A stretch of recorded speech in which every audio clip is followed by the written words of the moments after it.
आशा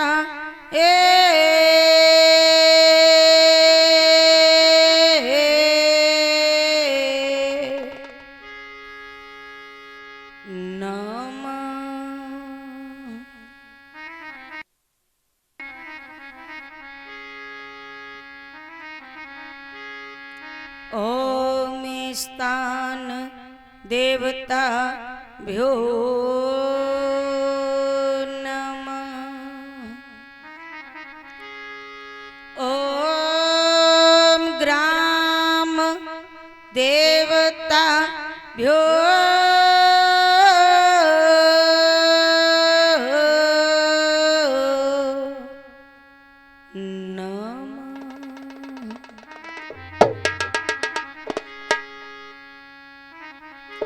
ओम मात्र पितृ चरण कमलेभ्यो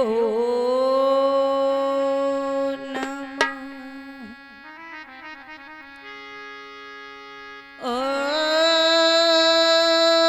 ओम परमात्मने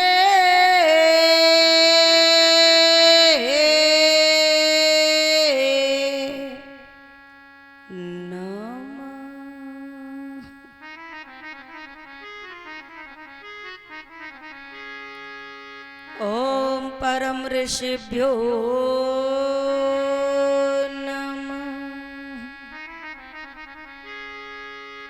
ओम ब्राह्मणेभ्यो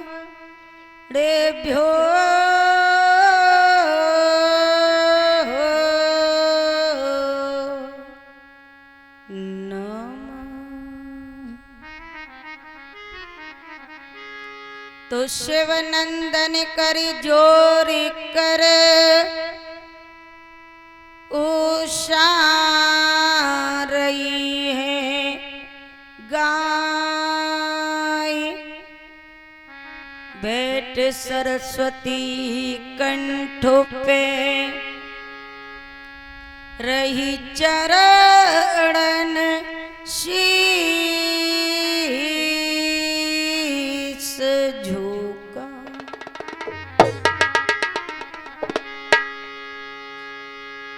तो अपने अपने घरन की शव काहू को पीर तुम्हें पीर सब घरन की सोहे मेरे।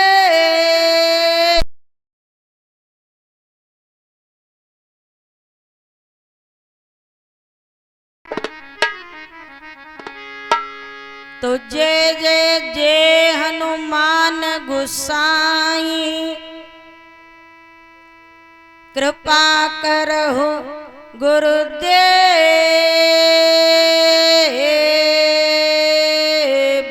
की नाहि।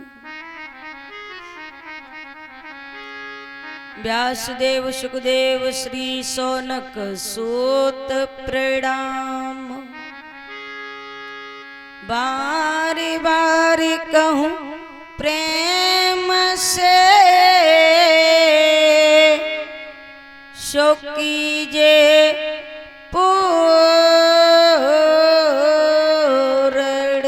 का। मैं मूर्ख अज्ञान हूँ जानू योग न ध्यान। गुरु कृपा मिलती रहे सो दे दो ये वरदान।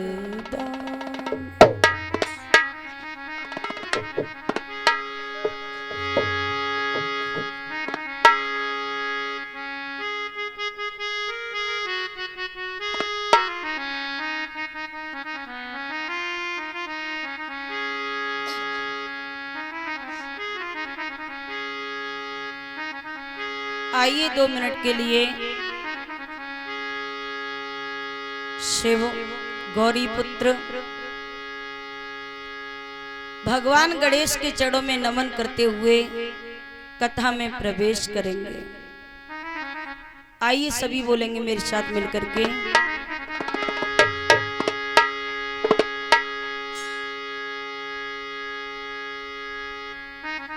बोलिए गणेश भगवान की जय, बोलिए शंकर भगवान की जय, बोलिए हनुमान जी महाराज की जय, बोलिए सच्चे दरबार की जय, बोलिए गौरा मैया की जय।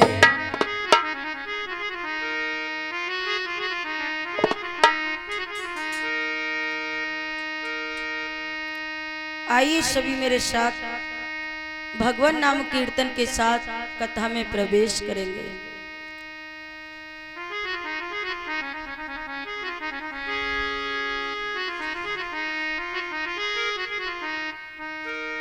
मुझे लागी लगन हरि दर्शन की, मुझे लागी लगन हरि दर्शन की, मुझे लागी लगन प्रभु दर्शन की, मुझे लागी लगन प्रभु दर्शन की, मुझे लागी।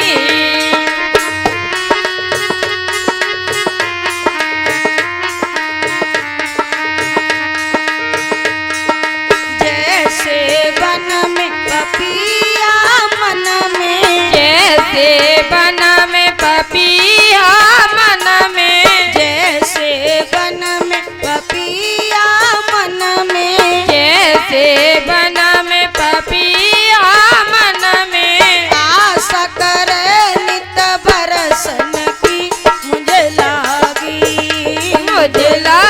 लगन प्रभु दर्शन की, मुझे लागी लगन हरि दर्शन की, मुझे लागी लगन हरि दर्शन की, मुझे लागी। हरि बोल श्री राधे।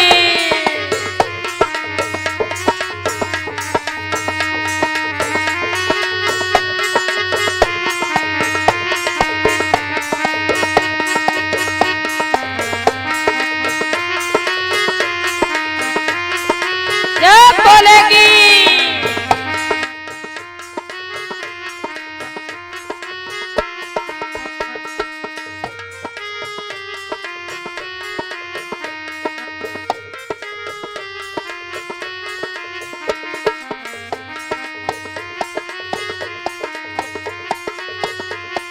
हे हरि,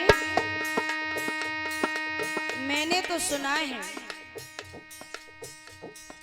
गले वन माला मुकुट विशाला, गले वन माला मुकुट विशाला, गले वन माला मुकुट विशाला, गले वन माला मुकुट विशाला, पीत वसन सुंदर तन की, मुझे लागी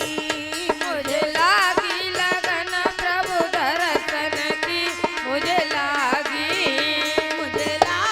लगन हरि दर्शन की, मुझे लागी लगन हरि दर्शन की, मुझे लागी हो।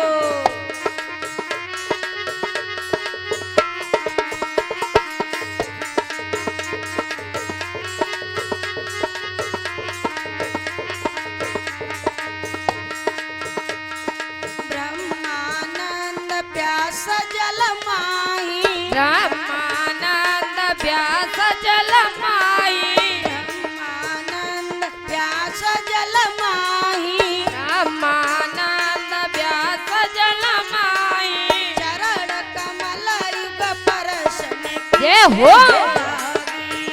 मुझे लागी लगन प्रभु दर्शन की, मुझे लागी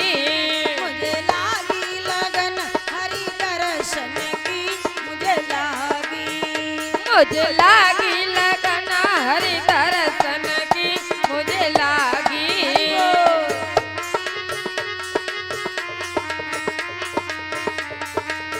श्री राधे।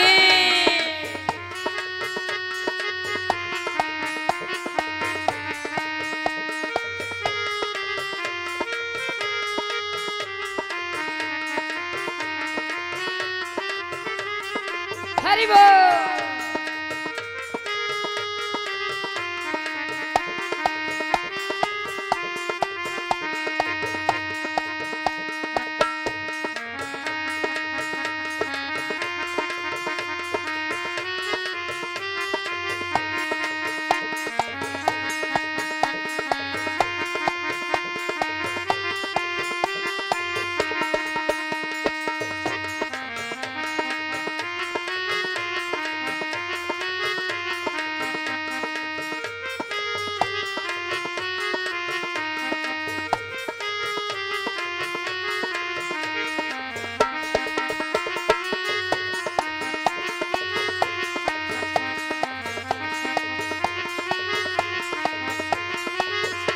बोलिए वृंदावन बिहारी लाल की जय। बोलिए सच्चे दरबार की जय। बोलिए शंकर भगवान की जय। हनुमान जी महाराज की जय।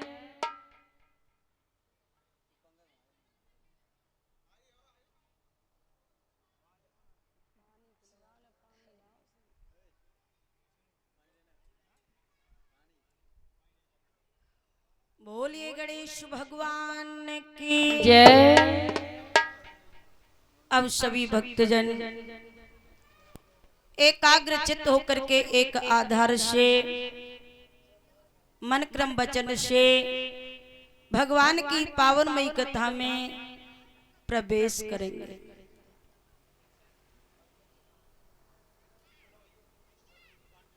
तो देखिए, सर्वप्रथम हमें ये जानना है, परिचित महाराज जी, क्या जानना है? सर्वप्रथम हमें ये जानना है कि हम जिस भागवत कथा के लिए लाखों रुपए खर्च करते हैं, ध्यान देना, जिस भागवत कथा के लिए हम लाखों रुपए खर्च करते हैं, आखिर ये भागवत है क्या? भागवत किसे कहते हैं? भागवत का तात्पर्य क्या है? भागवत का भावार्थ क्या है? और इसको श्रवण करने से हमें क्या लाभ प्राप्त होता है? देखिए, समय का अभाव होते हुए भी हम तुम सब समय निकालते हैं, पैसा खर्च करते हैं इस भागवत कथा के लिए। तो सर्वप्रथम हमें यह जानना होगा कि ये भागवत है क्या, भागवत का भावार्थ क्या है, और इसको श्रवण करने से हमें क्या लाभ प्राप्त होता है। देखिए, भा ग ब त कितने अक्षर हैं? भागवत, 4 अक्षर हो गए ना। भा का अर्थ क्या है? भक्ति। तो ध्यान देना, इस भागवत के अंदर महान देवी देवताओं के पावन चरित्र हैं, महान संतों के भक्तों के पावन चरित्र हैं। किसके अंदर? इस भागवत कथा के अंदर, श्रीमद् भागवत महापुराण के अंदर। ये कोई किताब नहीं है, पुस्तक नहीं है, पोथी नहीं है, ये साक्षात राधा कृष्ण का स्वरूप है, राधा कृष्ण का प्रतीक है। और इस भागवत कथा के अंदर, श्रीमद् भागवत महापुराण के अंदर महान देवी देवताओं के पावन चरित्र हैं, उनकी पावनमयी कथाएं और संतों के भक्तों के पावन चरित्र हैं। तो ध्यान रखना भैया, जब तक हम अपने जीवन में महान भक्तों के, संतों के, देवी देवताओं के पावन चरित्रों को श्रवण नहीं करेंगे, तब तक मैं दावा के साथ कहती हूँ, जब तक हम अपने जीवन में महान भक्तों के, संतों के, महान देवी देवताओं के, भगवान के पावन चरित्रों को श्रवण नहीं करेंगे, तब तक हमारे अंदर भक्ति जागृत हो ही नहीं सकती। का अर्थ क्या है? भक्ति। और भक्ति कब जागृत होती है? जब हम महान भक्तों के, संतों के, देवी देवताओं के, भगवान के पावन चरित्रों को श्रवण करते हैं, तब हमारे हृदय में भक्ति का अंकुर फूटता है, तब हमारे हृदय में भक्ति जागृत होती है, भक्ति का अंकुर फूटता है। भाकार्थ है भक्ति। तो भक्ति जागृत कब होती है? भक्ति तभी जागृत होती है कि जब हम अपने जीवन में महान भक्तों के, संतों के, महान देवी देवताओं के पावन चरित्रों को श्रवण करते हैं, तो सर्वप्रथम हमारे हृदय में भक्ति का अंकुर फूटता है, सर्वप्रथम हमारे हृदय में भक्ति जागृत होती है। भाकार्थ क्या है? भक्ति। भाग गा का अर्थ क्या है? ज्ञान। पहले कथा सुनेंगे तब भक्ति जागृत होगी और उसके बाद ही सच्चा ज्ञान प्रकट होगा। भाग ब का अर्थ क्या है? वैराग्य। वैराग्य कई प्रकार का होता है भैया। कुछ लोगों को तो घर में विवाद होता है ना, कलेश होता है ना, जब झगड़ा होता है तो कुछ लोग तो जल्दी जल्दी और बैग में कपड़े पैक कर लेते हैं और क्या कहते हैं, लो मैं तो बन गया बाबा जी, मैं तो हो गया बाबा जी, अब चल दिया यहाँ से, बन गया बैरागी, और 2-4 दिन बाहर रहते हैं और फिर घर वापस आ जाते हैं। इसका मतलब सच्चा वैराग्य प्रकट नहीं हुआ था हृदय में। टिकाऊ वैराग्य, स्थायी वैराग्य, टिकाऊ वैराग्य प्रकट नहीं हुआ था हृदय में। अगर प्यारे जीवन में सच्चा वैराग्य होता, स्थिर टिकाऊ वैराग्य होता, अड़िक वैराग्य होता, तो फिर वापस नहीं आता। और ये स्थायी वैराग्य, टिकाऊ वैराग्य कब प्रकट होता है हृदय में? स्थिर वैराग्य कब होता है पता है? जब हम कथा सुनते हैं तो पहले भक्ति जागृत होती है, फिर ज्ञान का अंकुर फूटता है और उसके बाद में जो वैराग्य पैदा होता है वो सच्चा वैराग्य उत्पन्न होता है। टिकाऊ वैराग्य, स्थायी वैराग्य प्रकट होता है। भागवत का अर्थ क्या है भैया? त्याग। तो याद रखना, कथा सुनने के बाद हमें क्या करना है? कथा सुनने के बाद माता बहने, भाई बंधु, पांडाल में से जब घर की तरफ जाते हैं ना, तो बड़ी चिंता सताती है कि आज 5 बजे कथा समापन हुई है, लेट हो गए, अब घर का कामकाज करना है, फिर जाकर के व्यवहारिक कर्मों में व्यस्त हो जाते हैं। तो मैं यही कहना चाहूंगी कि आप पूरे दिन कितने भी व्यवहारिक कर्म करो, लेकिन जैसे ही रात्रि को आप पलंग पर पहुंचे, चारपाई पर पहुंचे, तो थोड़ा विचार करें, मंथन करें। परमात्मा ने हमें बुद्धि दी है, हमें विवेक दिया है, तो जैसे हम बिस्तर पर पहुंचे तो हमें 1-2 घंटे बुद्धि से, विवेक से मंथन करना चाहिए कि हमने आज कथा में क्या सुना और हमारे अंदर क्या बुराइयां हैं, क्या अच्छाइयां हैं। क्योंकि ये भैया कथा है ना, ये कथा एक आईना है, आईना। कथा क्या है? कथा दर्पण है, कथा आईना है। जैसे आईना सबको प्यारा लगता है कि नहीं लगता? दर्पण सबको प्यारा लगता है। मेरे शब्दों पर विशेष ध्यान दें।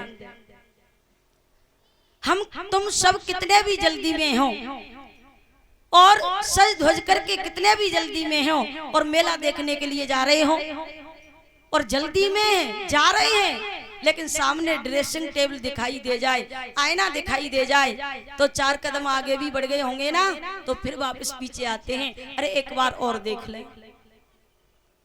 दर्पण सबको प्यारा लगता है, आईना सबको प्यारा लगता है, और सबको प्यारा क्यों लगता है भैया? उसके अंदर ऐसी क्या खास बात है जो कि आईना सबको प्यारा लगता है? सब देखते हैं आईने को, सबको प्यारा लगता है आईना, तो उसके अंदर ऐसी क्या खास बात है जो कि आईना सबको प्यारा लगता है? आईना सबको प्यारा इसलिए लगता है भैया क्योंकि आईना कभी झूठ नहीं बोलता, आईना सदैव सत्य बोलता है, कभी झूठ नहीं बोलता। अगर हमारे मस्तक पर काला टीका है तो काला ही दिखाएगा, लाल टीका है तो लाल ही दिखाएगा, कपड़े गंदे हैं तो गंदे दिखाएगा, साफ है तो साफ दिखाएगा। कहने का मतलब दर्पण सत्य बोलता है, इसलिए सबको प्यारा लगता है। जैसे हमारे मस्तक पर कुछ काला टीका हो, गंदगी हो, आईना देखेंगे तो वो साफ साफ बता देगा। तो इसी तरह से ये कथा भी क्या है? कथा भी आईना की तरह है, दर्पण की तरह है। अगर हम कथा सुनेंगे तो कथा हमें बताएगी कि हमारे अंदर क्या बुराइयां भरी हुई हैं, क्या गंदगी भरी हुई है। कथा हमें आईने की तरह साफ साफ बताएगी। तो हम पूरे दिन कथा सुनेंगे और जैसे ही रात्रि को बिस्तर पर पहुंचेंगे तो हम 3-4 घंटे, और अगर इतना टाइम न मिल सके तो घंटे 2 घंटे हम मंथन करेंगे कि हमारे अंदर क्या बुराइयां हैं, और उसके बाद हमें बुराइयों का त्याग करना होगा। बुराइयों का त्याग करना पड़ेगा, क्योंकि भैया जब तक बुराइयों का त्याग नहीं करेंगे, भागवत तक अर्थ क्या है? त्याग। जब तक कथा सुनने के बाद हम बुराइयों का त्याग नहीं करेंगे तब तक कथा श्रवण करना सार्थक हो ही नहीं सकता। तब तक हमारे जीवन में परिवर्तन आ ही नहीं सकता, कथा सार्थक हो ही नहीं सकती। तो कथा सुनने के बाद हमें क्या करना है? हमें डेली शाम को घंटे 2 घंटे मंथन करना है, और हमारे अंदर जो भी बुराइयां हैं हमें उनका त्याग करना है, क्योंकि जब तक त्याग नहीं करेंगे तब तक भक्ति ज्ञान वैराग्य भी सफल हो नहीं सकते। भक्ति ज्ञान वैराग्य भी सफल हो नहीं सकते, और तब तक हमारा कथा सुनना भी सार्थक हो नहीं सकता, और तब तक हमारे जीवन में भी परिवर्तन आ नहीं सकता। तो भैया भागवत का तात्पर्य मैंने आपको बताया। भा माने भक्ति, ग माने ज्ञान, ब माने वैराग्य, त माने त्याग। तो मेरे कहने का मतलब यही है कि आप डेली 3-4 घंटे कथा सुनो, और कथा सुनने के बाद जो भी बुराइयां हैं उनका त्याग करो, तभी भक्ति ज्ञान वैराग्य सफल होंगे, और हमारा कथा श्रवण करना सार्थक होगा, और तभी हमारा जीवन कृतार्थ होगा। बोलिए वृंदावन बिहारी लाल की जय, बोलिए सदगुरुदेव भगवान की जय। हाँ, परीक्षित महाराज जी, यज्ञपति महाराज जी एवं हमारी कलश वाली माताएं बहनें, जरा ध्यान रखना, क्योंकि कथा के मध्य में बीच बीच में मैं पूछ भी सकती हूँ कथा कहाँ चल रही है, इसलिए विशेषकर मेरे शब्दों पर ध्यान रखेंगे। मैं कथा के मध्य मध्य में आपको पूछ भी सकती हूँ कथा कहाँ चल रही है, इसलिए विशेषकर आप मेरे शब्दों पर ध्यान देंगे। बोली वृंदावन बिहारी लाल की जय, बोली दाऊ जी महाराज की जय, बोली कुशाली महाराज की जय, बोली हीरा सिंह पहलवान की जय।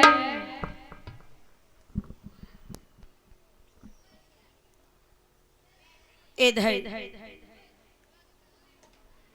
नेमिष सारण्य क्षेत्र में श्री सूत जी महाराज 88,000 महात्माओं को कथा श्रवण करा रहे, और श्री सूत जी महाराज ने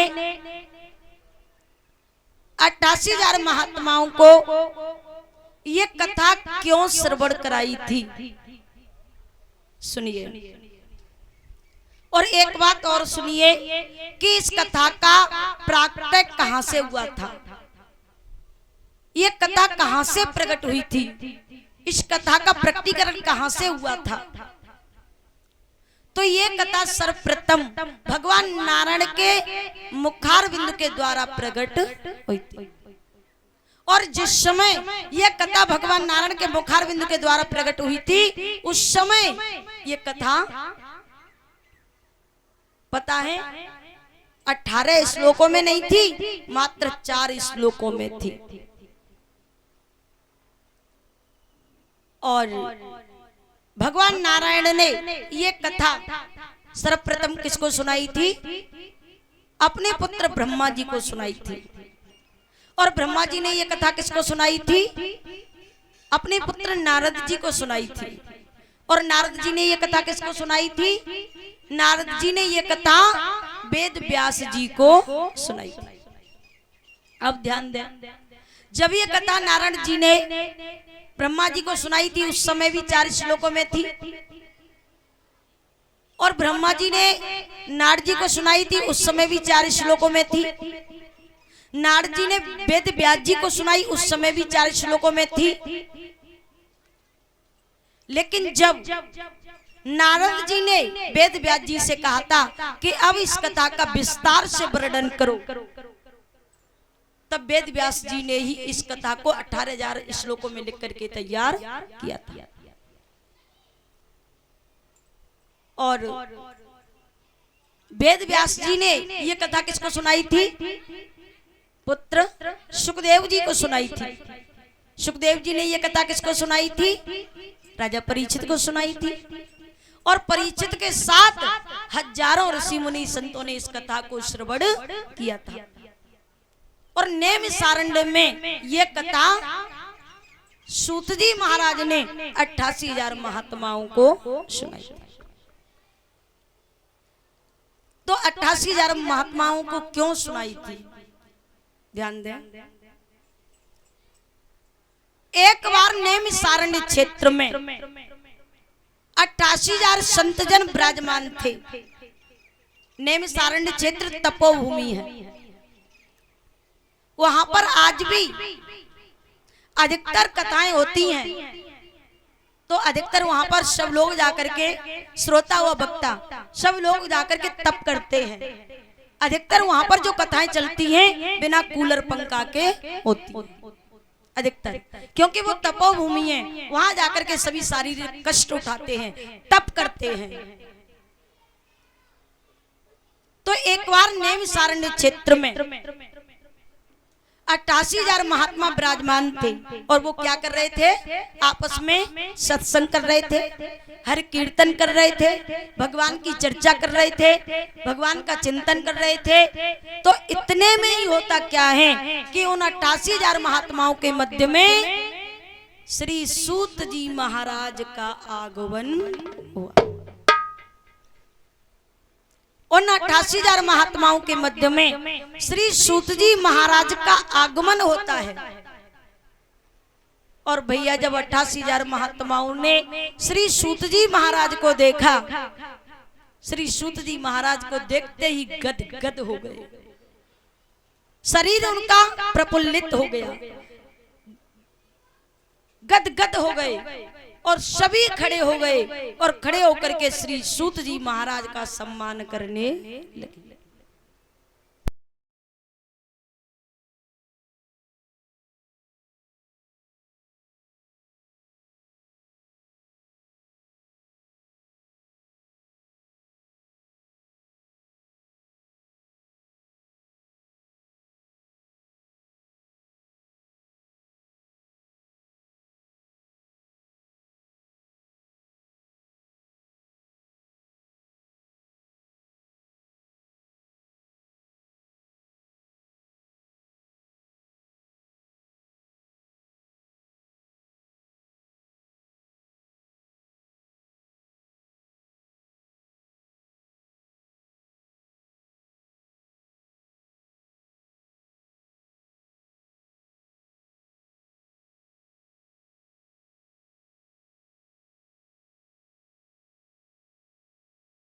क्योंकि शास्त्र में लिखा है कि कोई बल में बड़ा होता है, तो कोई धन में बड़ा होता है, तो कोई आयु में बड़ा होता है, लेकिन सबसे बड़ा वही होता है जो ज्ञान में बड़ा होता है। मैं नहीं, इस बात को बड़े बड़े महापुरुष शास्त्रों के अंदर बता रहे हैं। तो बड़े बड़े वृद्ध संत थे, लेकिन सबने खड़े होकर के श्री सूत जी महाराज का सम्मान किया। और फिर श्री सूत जी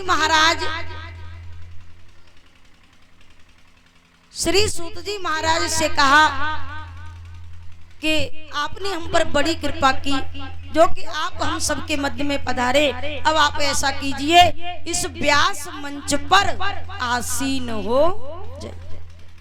क्या कहा? आप इस व्यास मंच पर आसीन हो जाइए, व्यास मंच पर विराजमान हो जाइए, और आप हमें कृपया करके, क्या कहा 88,000 महात्माओं ने, कि आप हमें कृपा करके जो कथा सुखदेव जी ने परीक्षित जी को सुनाई थी, क्या कहा? कि जो कथा सुखदेव जी ने परीक्षित जी को सुनाई थी और 7 ही दिन के अंदर मोक्ष दिलाया था, मुक्ति दिलाई थी, कृपया करके वही कथा आप हमें भी श्रवण कराइए। और कथा कैसी होनी चाहिए?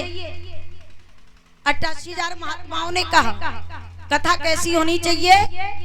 जिस कथा के अंदर पग पग पर और शब्द शब्द पर भक्ति हो, ज्ञान हो, वैराग्य हो, वेदांत हो, आध्यात्मिक हो, कथा इन सबसे परिपूर्ण होनी चाहिए। जैसे चुम्मुक के पास स्वयं लोहा खिंच करके आ जाता है, ठीक वैसे ही कथा को श्रवण करने के बाद हमारा मन, बुद्धि, चित्त, इंद्रियां संसार से हट करके और गोविंद की तरफ आकर्षित हो जाएं, गोविंद की तरफ खिंच करके आ जाएं और बिहारी जी के चरणों में स्थिर हो जाएं। हमें ऐसी कथा सुना। कैसी कथा? कि जैसे चुम्मुक के पास स्वयं लोहा खिंच करके आ जाता है ना, ऐसे ही कथा को सुनने के बाद हमारा मन, बुद्धि, चित्त, इंद्रिय संसार से हट जाएं और विषयानंद से हट करके परमानंद के चरणों में स्थिर हो जाए। ऐसी कथा सुना भैया। 88,000 महात्माओं ने ये नहीं कहा सूत जी से कि हमें कोई ऐसा यंत्र दे दो, मंत्र दे दो, तंत्र दे दो जो कि हमारे घर में या हमारे आश्रम में बहुत सारा धन इकट्ठा हो जाए। 88,000 महात्माओं ने न तो धन संपत्ति के बारे में प्रश्न किया, न नाती बेटा के बारे में प्रश्न किया, न धन दौलत के बारे में प्रश्न किया, न घर परिवार के बारे में प्रश्न किया। मात्र उनका एक ही प्रश्न था। उन्होंने थोड़े से शब्दों में मानो गागर में सागर भर दिया हो। क्या प्रश्न था? कि ऐसी कथा सुनाओ कि जिस कथा को सुनने के बाद मन विषयानंद से हट जाए और परमानंद के चरणों में स्थिर हो जाए। ऐसी कथा सुनाओ। कैसी कथा? जो सुखदेव जी ने परीक्षित को सुनाई थी और 7 ही दिन के अंदर मोक्ष दिलाया था। आप ऐसी कथा हमें सुनाओ। 88,000 महात्माओं की तरफ से श्री शौनक जी महाराज ने यह प्रश्न किया था। सबकी यही इच्छा थी। तो सूत जी महाराज बड़े प्रसन्न हुए और श्री सूत जी महाराज ने कहा कि आप लोगों के हृदय में भगवान के प्रति अधिक श्रद्धा है। आप लोगों के हृदय में भगवान के प्रति अधिक श्रद्धा है, अधिक निष्ठा है, इसलिए आप चिंता न करो। आपको मैं ऐसी कथा सुनाऊंगा कि जिस कथा को सुनने के बाद आपका मन संसार से हट जाए और विषयानंद से हट करके परमानंद के चरणों में स्थिर हो जाए। ऐसी कथा सुनाऊंगा। इधर भैया, अब श्री सूत जी महाराज नैमिषारण्य क्षेत्र में 88,000 महात्माओं को कथा श्रवण कराने लगे। 88,000 महात्माओं को श्री सूत जी महाराज कथा श्रवण कराने लगे, कहने लगे, हे 88,000 महात्माओं सुनो। परिचते कथा वक्तुम सवाया सच्चिते सुखे, परिचते कथा वक्तुम सवाया सच्चिते सुखे, सुधा कुमग्रस्तवे देवास्त्रम समागम। यानी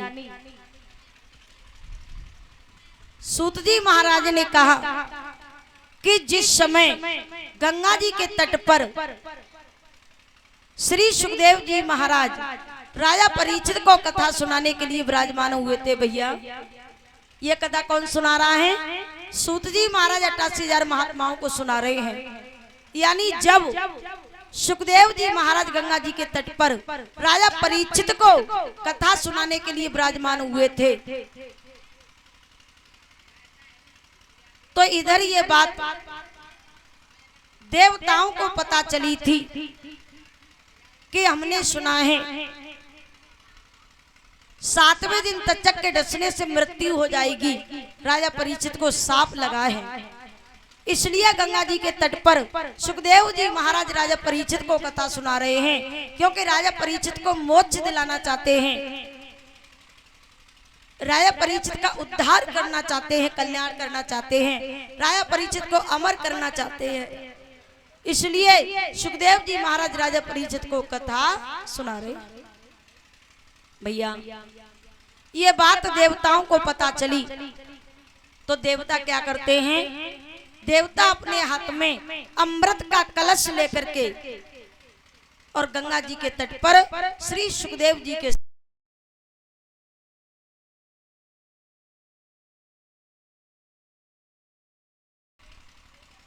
श्री सुखदेव जी के सामने प्रकट होते हैं और कहने लगे, हे परम पूज्य श्री सुखदेव जी महाराज, आप राजा परीक्षित को अमर करना चाहते हो, मोक्ष दिलाना चाहते हो, तो आप ऐसा करो, हमारे हाथ में ये अमृत का कलश है, तुम इस अमृत के कलश को ले लो। हमारे हाथ में ये अमृत का कलश है, तुम इस अमृत के कलश को ले लो, राजा परीक्षित को अमृत पिला दो, जो कि तक्षक काटे और फिर भी कुछ असर ना हो। आप राजा परीक्षित को अमृत पिला दो और इसके बदले में आप हमें भगवान की पावनमयी कथा श्रवण करा। जब ये बात देवताओं ने कही कि आप इसके बदले में हमें भगवान की पावनमयी कथा श्रवण करा दो, तो सुखदेव जी महाराज हंसने लगे। अरे देवताओं, तुम बड़े चतुर हो, तुम बड़े चतुर हो। आप ही बताइए कि संसार में ऐसा कौन मूर्ख होगा जो कि सुवर्ण मणि का त्याग करके और एक कांच के टुकड़े को लेना पसंद करे? बताइए, इस संसार में ऐसा कौन मूर्ख होगा जो कि सुवर्ण मणि का त्याग करके और कांच के टुकड़े को लेना पसंद करेगा?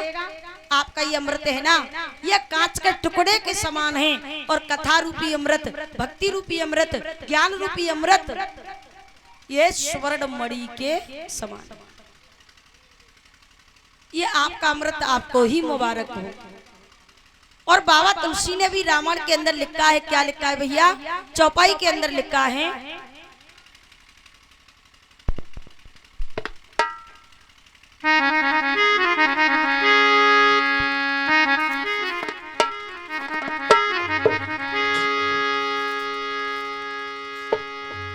बाबा तुलसी ने रामायण के अंदर लिखा है, बड़े भाग्य मनुष्य तन पावा,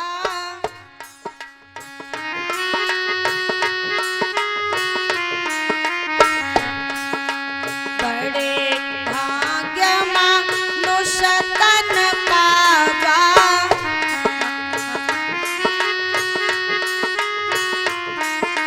सुर दुर्लभ सदा ग्रंथन गावा।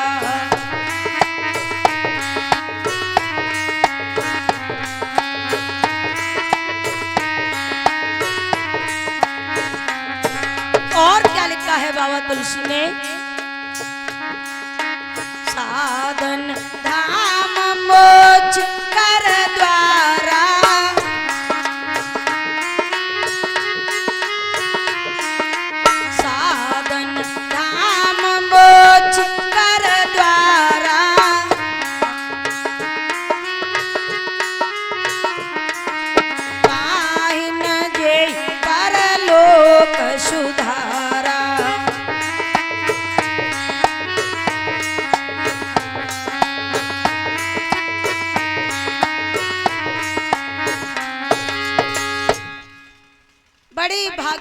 मानुष तन पावा सुर दुर्लभ सदग्रंथन गावा।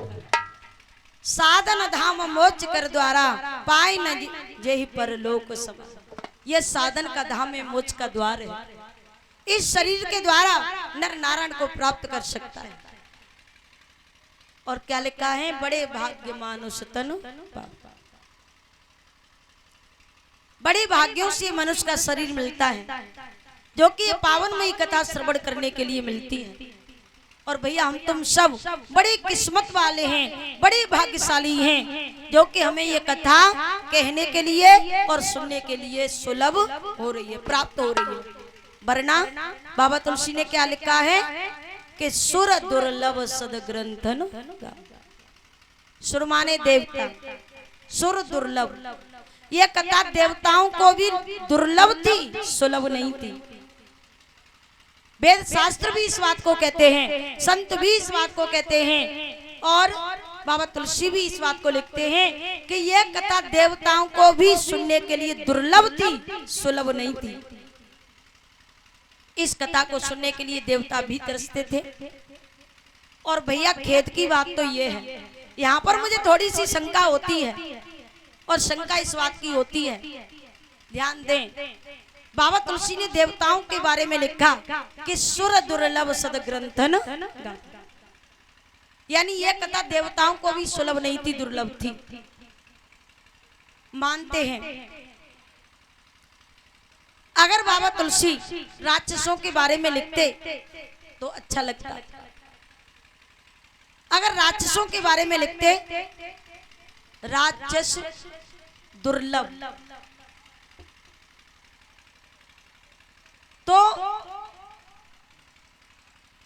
मानते कि चलो ठीक है, बाबा तुलसी ने इसलिए लिख दिया क्योंकि राक्षस पापी होते हैं, दुराचारी होते हैं, और जो लोग अपने जीवन में पाप कर्म ज्यादा करते हैं उन लोगों को यह कथा जीवन में सुलभ हो ही नहीं सकती।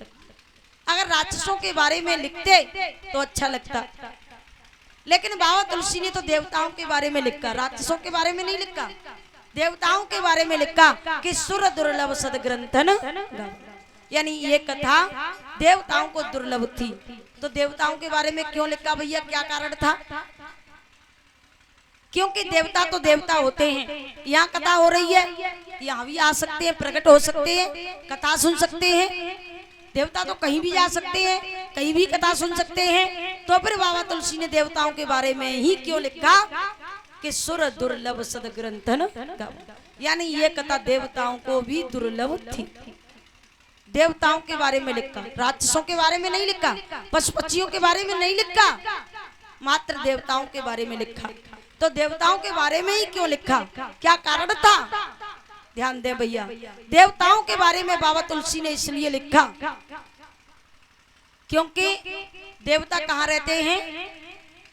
देवता अधिकतर स्वर्ग में निवास करते थे, और स्वर्ग में भैया अपार सुख होता है, स्वर्ग में अपार सुख होता है।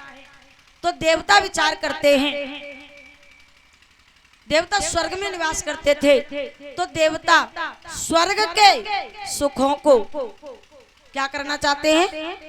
स्वर्ग के सुखों को छोड़ना नहीं चाहते, स्वर्ग के सुखों को भोगना चाहते, छोड़ना नहीं चाहते, स्वर्ग के सुखों को भोगना चाहते हैं।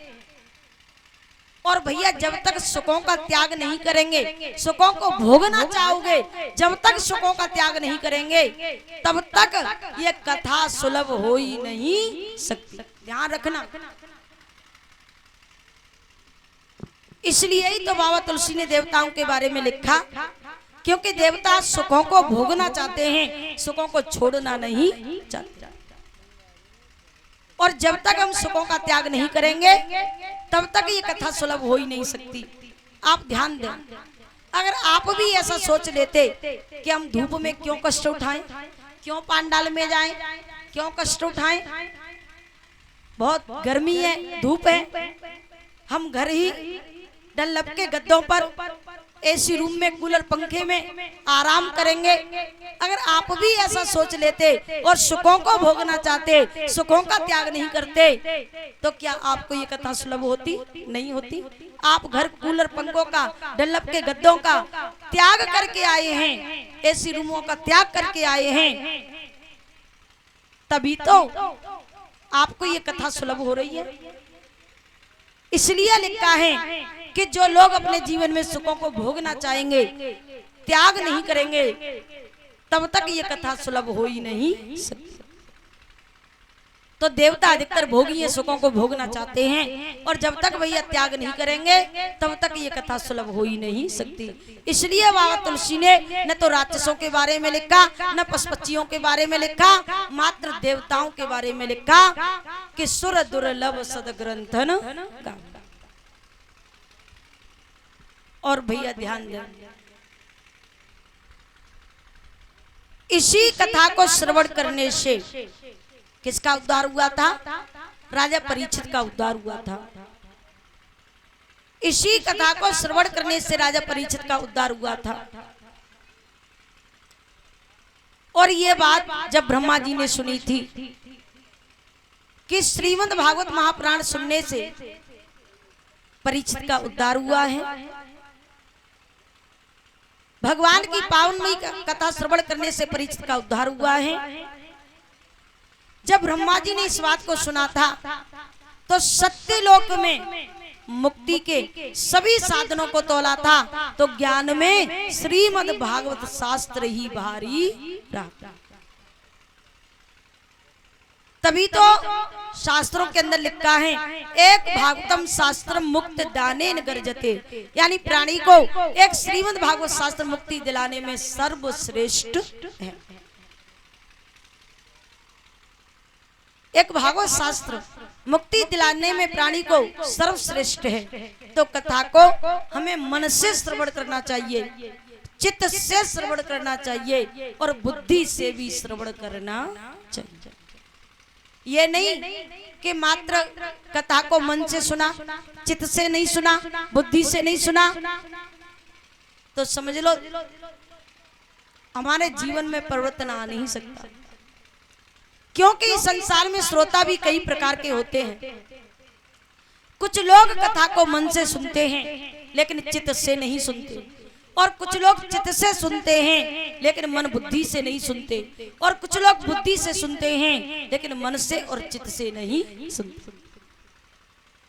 कुछ लोग मन से सुनते हैं, यानी कथा में तो आनंद ले रहे हैं, लेकिन पांडाल से जाने के बाद फिर उनसे पूछा जाए आपने क्या सुना, तो क्या कहते हैं, अरे भैया आनंद तो बहुत आया, लेकिन अब नहीं पता कि व्यास जी ने क्या क्या कहा, ध्यान नहीं रहा।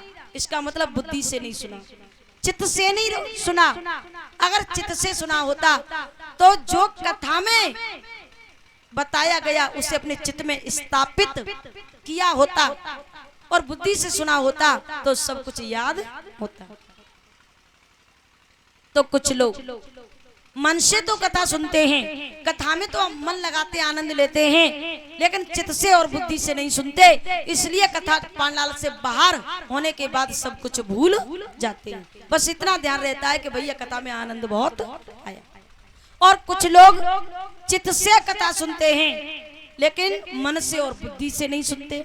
चित्त में तो बसा लेते हैं लेकिन कथा में मन नहीं लगा, और कुछ याद नहीं रहा, तो इसका मतलब बुद्धि से नहीं सुना, मन से नहीं सुना। और कुछ लोग मात्र बुद्धि से कथा सुनते हैं, यानी बुद्धि में तो भर लेते हैं कि व्यास जी ने ये बताया, वो बताया, वो बताया, लेकिन बुद्धि माने नॉलेज, ज्ञान माने नॉलेज। बुद्धि से कथा सुनी, नॉलेज तो हो गई, ज्ञान तो हो गया, लेकिन मन से कथा नहीं सुनी, मन कथा में नहीं लगाया, कथा में आनंद नहीं लिया, और कथा को चित्त में नहीं बसाया, तो समझ लो फिर भी कथा हमारे जीवन में आनंद का सागर भर नहीं सकती। तो कथा कहने का मतलब मन से भी सुनो, चित्त से भी सुनो, और बुद्धि से भी सुनो। मन बुद्धि चित्त तीनों से कथा सुननी चाहिए, तभी कथा में आनंद की अनुभूति होती है। तो भैया नैमिषारण्य क्षेत्र में श्री सूत जी महाराज 88,000 महात्माओं को समझाते हैं कि जो लोग मन बुद्धि चित्त से कथा सुनते हैं तो ये कथा ऐसे साधकों का उद्धार करती है, कल्याण करती है। इसी कथा से परीक्षित का उद्धार हुआ था भैया, और ये सारी कथाएं आगे चलेंगी। तो नैमिषारण्य क्षेत्र में सूत जी महाराज ने 88,000 महात्माओं से एक बात और कही थी। क्या कहा था कि हे शौनकादिक ऋषियों, एक बार क्या हुआ, शास्त्रों के अंदर लिखा है एक दातु विशालायम, एक दातु विशालायम तत्चार ऋषियों बला सत्संगार्थ समायाता दह संस्कृतम नारदम। एक बार क्या हुआ, एक बार भद्र का आश्रम पर सनक सनातन, एक बार भद्र का आश्रम पर सनक सनंदन सनातन सनत कुमार, ये चारों महात्मा सत्संग के लिए आए।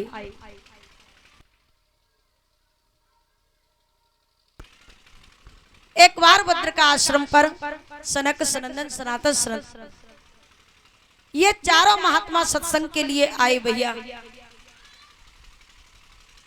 इतने में ही होता क्या है कि भद्र का आश्रम पर नारद जी का पदार्पण होता है। भद्र का आश्रम पर अब जैसे ही नारद जी भद्र का आश्रम पर आते हैं,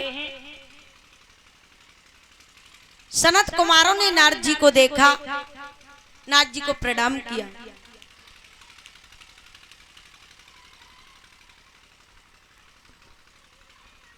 जब सनत कुमारों ने नारद जी को देखा, नारद जी को प्रणाम किया, और नारद जी ने भी सनत कुमारों को प्रणाम किया। फिर सनत कुमारों ने कहा, देवर्षि नारद जी, हमने तो सुना है कि कितना भी रूठा हुआ व्यक्ति हो, कितना भी नाराज व्यक्ति हो, कितना भी चिंतातुर व्यक्ति हो, गहरी चिंता में डूबा हो, और जो एक बार आपका दर्शन कर लेता है तो उसकी सारी चिंताएं दूर हो जाती है। नारद, हमने तो यहाँ तक सुना है कि कितना भी शोकाकुल व्यक्ति हो और एक बार आपका दर्शन कर लेता है ना तो उसकी सारी चिंताएं दूर हो जाती है, सारा शोक दूर हो जाता है। जिस प्राणी के दर्शन मात्र से सारी चिंताएं दूर होती हैं, सारा शोक दूर होता है, और उसी प्राणी के चेहरे पर उदासी, उसी प्राणी के चेहरे पर चिंता, आखिर बात क्या है? आप जैसे महाव्रत संत के चेहरे पर उदासी, चिंता, ये शोभा नहीं देती। कहिए क्या कारण है? तब नारद जी ने सनत कुमारों को बतलाते हुए कहा कि अगर आप मेरी उदासी का कारण जानना चाहते हो कि मैं क्यों गहरी चिंता में डूबा हुआ हूं, तो सुनिएगा। अब नारद जी अपनी उदासी का कारण सनत कुमारों को बताने लगे। नारद जी अपनी उदासी का कारण सनत कुमारों को बताने लगे कि हे सनत कुमारों, आप मेरी उदासी का कारण जानना चाहते हैं तो सुनिएगा। क्या कहा नारद जी ने? नारद जी ने कहा कि इस समय मैं चारों तरफ संसार में भ्रमण करता हुआ चला आ रहा हूं। इस समय में चारों तरफ संसार में भ्रमण करता हुआ चला आ रहा हूं। मैं पहले पुष्कर गया, प्रयाग गया, काशी गया, गोदावरी, हरिक्षेत्र, कुरुक्षेत्र, श्री संग, सेतुबंध, आज तीर्थों में घूमता फिरा, लेकिन कहीं पर मेरे मन को शांति नहीं मिली। कहीं पर मेरे मन को शांति नहीं मिली, और मैं जहां भी गया चारों तरफ मैंने कलेश ही कलेश देखा, चारों तरफ अशांति, चारों तरफ कलेश देखा। और उसके बाद में भ्रमण करते करते करते करते वृंदावन में पहुंचा। चारों तरफ तीर्थ करने के बाद नारद जी वृंदावन में गए और जैसे ही नारद जी वृंदावन में पहुंचे, आइए कौन कौन वृंदावन में जाना चाहता है जरा हाथ ऊपर करें। कौन कौन जाना चाहता है? जय हो, सभी जाना चाहते हैं। तो आइए 2 मिनट के लिए सभी वृंदावन की तरफ चलेंगे। इस मन के वृंदावन में प्रवेश करेंगे। आइए सभी बोलेंगे 2 मिनट के लिए, सभी आनंद लेंगे, सभी मन के वृंदावन में प्रवेश करेंगे। देखिए वृंदावन किसे कहते हैं?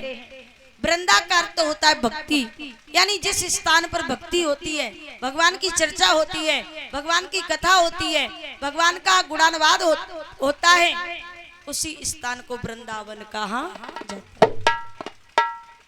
अगर आप 4-5 घंटे डेली आनंद से मन बुद्धि चित्त से कथा को श्रवण करोगे तो मैं दावा के साथ कहती हूं कि ये पांडाल, ये भगवत स्थल आपको वृंदावन से कम नहीं लगेगा।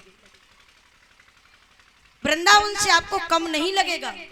जो आनंद वृंदावन में आता है वो आपको यहाँ भी आएगा, लेकिन कब आएगा? कि जब मन बुद्धि चित्त से कथा श्रवण करेंगे तभी आनंद आएगा। तो आइए सब वृंदावन की तरफ चलेंगे।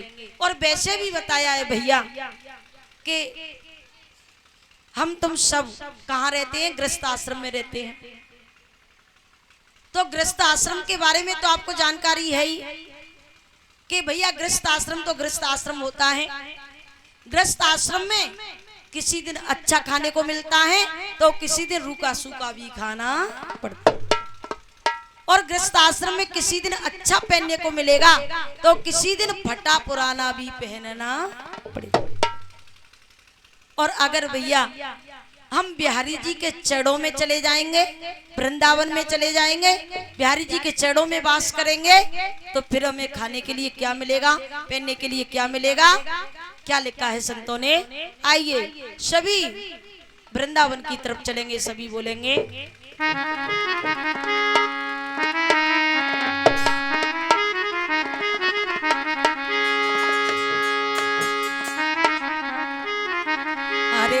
तो वृंदावन को जाऊं सखी। क्यों? इस बात को ब्रज की गोपियां कहती थी। इस बात को ब्रज की गोपियां कहती थी। क्या कहती थी? मैं तो वृंदावन को जाऊं सखी, मेरे नैना लगे बिहारी से। एक बात कहें भैया, बिहारी जी से नैना हर किसी के थोड़े ही लग सकते हैं। बिहारी जी की आंखों में आंखें डाल करके हर कोई नजर से नजर मिलाकर के दर्शन थोड़े ही कर सकता है। बिहारी जी की आंखों में आंखें डाल करके नजर से नजर मिला करके वही दर्शन कर सकता है कि जिसकी दृष्टि देह दृष्टि नहीं देव दृष्टि बन जाती है, वासना रहित निर्विकार दृष्टि बन जाती है। वही बिहारी जी की आंखों में आंखें डाल करके नजर से नजर मिला करके बात कर सकते। दृष्टि कै प्रकार की होती है परीक्षित जी? दृष्टि 2 प्रकार की होती है, ध्यान रखना।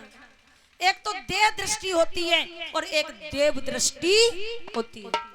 तो काम क्रोध मद मोह लोभ अहंकार किसको सताता है? जिसकी देह दृष्टि होती है। जिसकी देह दृष्टि होती है, काम क्रोध मद मोह लोभ अहंकार उसी को सताता है। हमारी तुम्हारी दृष्टि कैसी है अभी तक? अभी तक देह दृष्टि है, तभी तो हम तुम सब बोलते हैं कि ये स्त्री है और ये पुरुष है। जैसा शरीर देखा वैसा ही बोल देते हैं। और ध्यान रखना, जब तक देव दृष्टि नहीं बनेगी तब तक काम क्रोध मद मोह लोभ अहंकार को हम जीत नहीं सकते। तो दृष्टि देव दृष्टि होनी चाहिए। और देव दृष्टि किसकी थी बता दूं? देव दृष्टि तो सुखदेव जी महाराज की थी। शास्त्रों को खोल करके देखो, आज तक इस दुनिया में अगर क्रोध को किसी ने जीता है तो सुखदेव जी ने जीता है। काम को यदि किसी ने जीता है तो सुखदेव जी ने जीता है। शास्त्रों को खोल करके देखो, क्यों जीता, क्यों विजय प्राप्त की? क्योंकि उनकी दृष्टि जन्म से ही देव दृष्टि थी। उन्हें स्त्री और पुरुष के बारे में बिल्कुल पता ही नहीं था। स्त्री और पुरुष के बारे में बिल्कुल ज्ञान नहीं था कि स्त्री और पुरुष के शरीर में भी कुछ अंतर होता है, मतभेद होता है। स्त्री तत्व और पुरुष तत्व के बारे में बिल्कुल ज्ञान नहीं था। वो तो मात्र दोनों को एक समान समझते थे और दोनों में मात्र ईश्वर का ही चिंतन करते थे, ईश्वर का ही अनुभव करते थे। तो वृंदावन जाना है तो पहले हमें देह दृष्टि नहीं, देव दृष्टि बनानी पड़ेगी। और देव दृष्टि बन जाएगी तो बिहारी जी से हम नजर से नजर मिला करके, आंखों में आंखें डाल करके बातें कर सकते हैं। तो आइए सभी वृंदावन की तरफ चलेंगे। क्या कहती थी ब्रज की गोपियां, आइए सभी मेरे साथ मिलकर के गाएंगे। सभी बोलेंगे, हरे मैं तो वृंदावन को जाऊं सखी, क्यों? हरे मैं तो वृंदावन को जाऊं सखी, मेरे नैना लगे बिहारी से।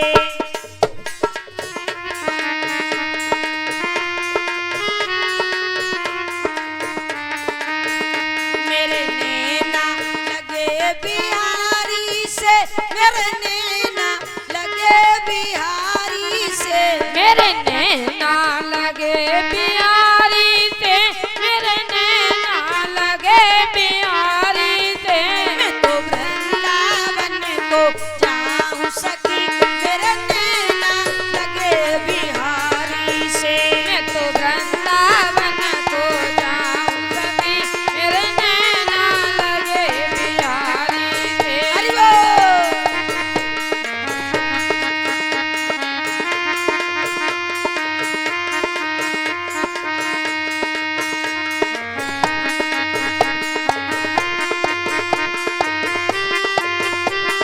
श्री राधे।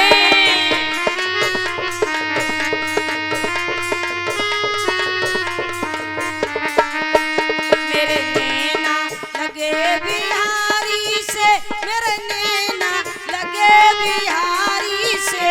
मेरे नैना लगे बिहारी से, मेरे नैना लगे बिहारी से।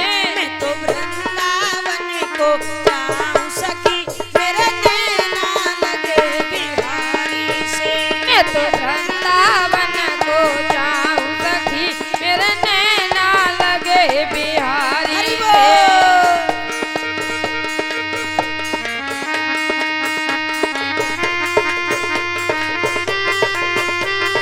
जय बोलेगी।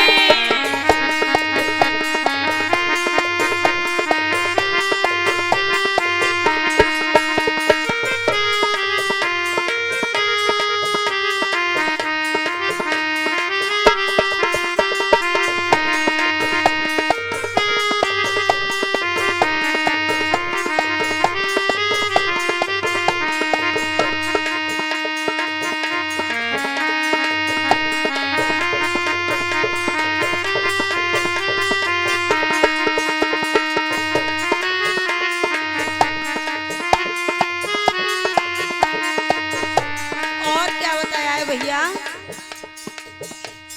घर में पहनूं मैं तो फटे पुराने, घर में पहनूं मैं तो फटे पुराने, घर में पहनूं मैं तो फटे पुराने। घर में पहनूं मैं तो फटे पुराने।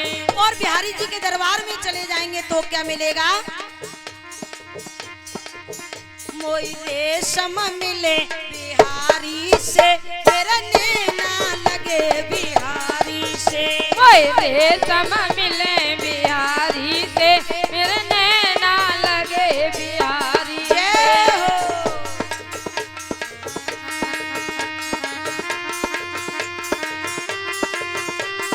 श्री राधे।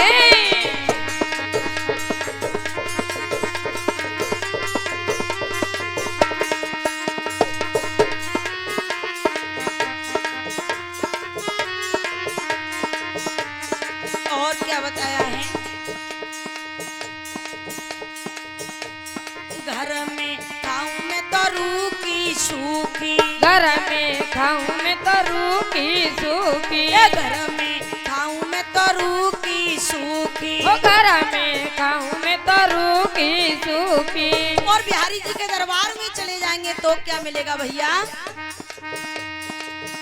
कोई माखन मिले बिहारी से, मेरा नैना लगे बिहारी से। कोई माखन मिले बिहारी से, मेरे नैना लगे बिहारी से।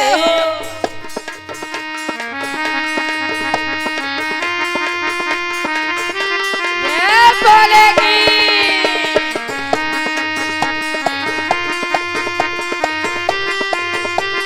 श्री राधे।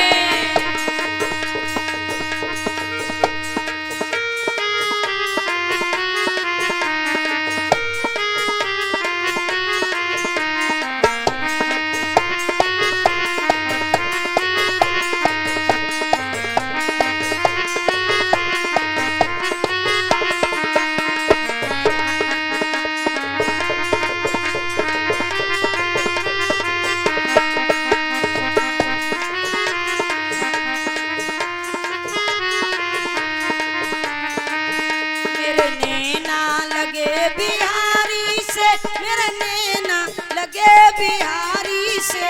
मेरे नैना लगे बिहारी से, मेरे नैना लगे बिहारी से। तो वृंदावन को जाऊं सखी, मेरे नैना लगे बिहारी से।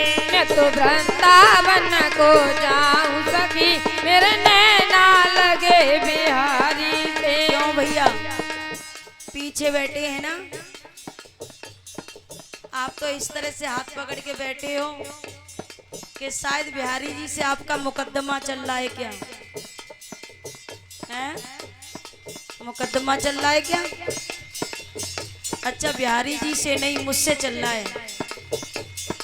एक बार हाथ खोल करके और सभी आनंद लेते हुए बोली वृंदावन बिहारी लाल की जय। बोली दाऊ जी महाराज की जय।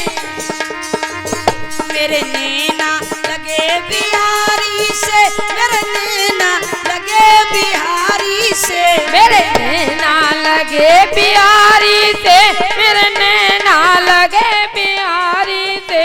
तो वृंदावन को जाऊं सखी, मेरे नैना लगे बिहारी से। मैं तो वृंदावन को जाऊं सखी, मेरे नैना लगे बिहारी से। राधे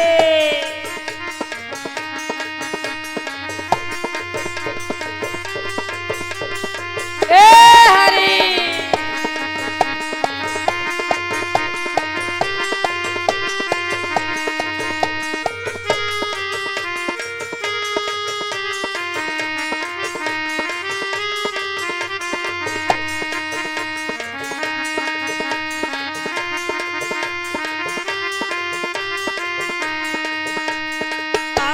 सभी लोग हाथ ऊपर करेंगे। परीक्षित जी हाथ ऊपर करेंगे, सभी लोग हाथ ऊपर करेंगे और एक बार अपने आप को बिहारी जी के चरणों में समर्पित करेंगे। सभी बोलेंगे मेरे नैना लगे बिहारी से, मेरे नैना लगे बिहारी से। मेरे नैना लगे बिहारी से, मेरे नैना लगे बिहारी से। तो वृंदावन को जाऊं सखी, मेरे नैना लगे बिहारी से। मैं तो वृंदावन को जाऊं सखी, मेरे नैना लगे बिहारी से। तो वृंदावन को जाऊं सखी, मेरे नैना लगे बिहारी से। मैं तो वृंदावन को जाऊं सखी, मेरे नैना लगे बिहारी से। क्यों भैया? अंकल जी आप इधर चेयर पे बैठे हो, आपको नहीं जाना है क्या? जाना है ना? हाँ, तो आइए। श्री राधे।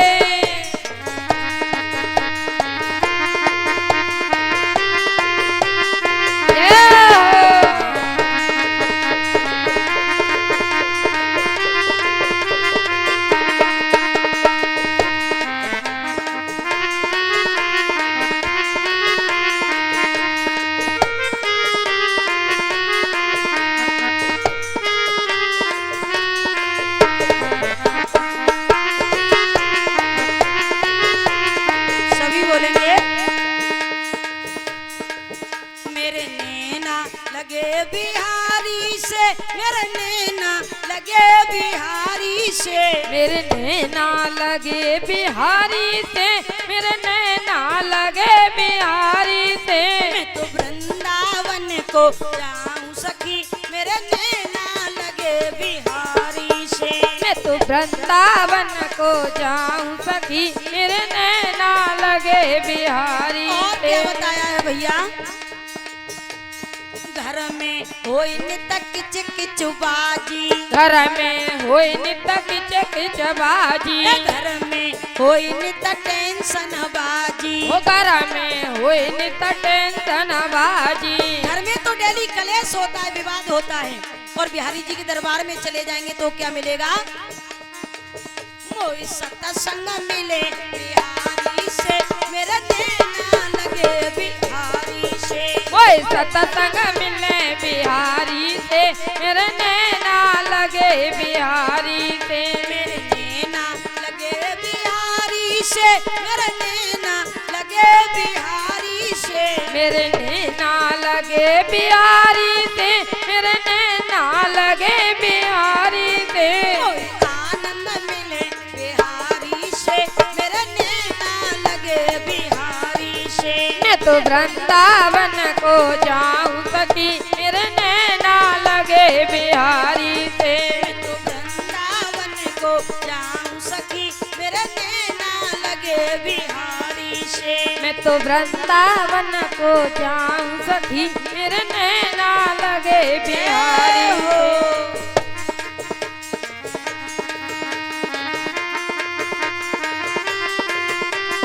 जय भोले की।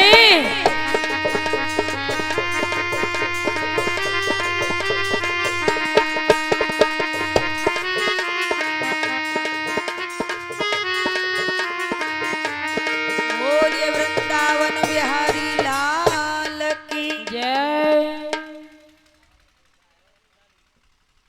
बोलिए सदगुरुदेव भगवान की जय। हाँ, परीक्षित महाराज जी, कहाँ चल रही है कथा? पांडाल में, वृंदावन में। बोलिए हनुमान जी महाराज की जय।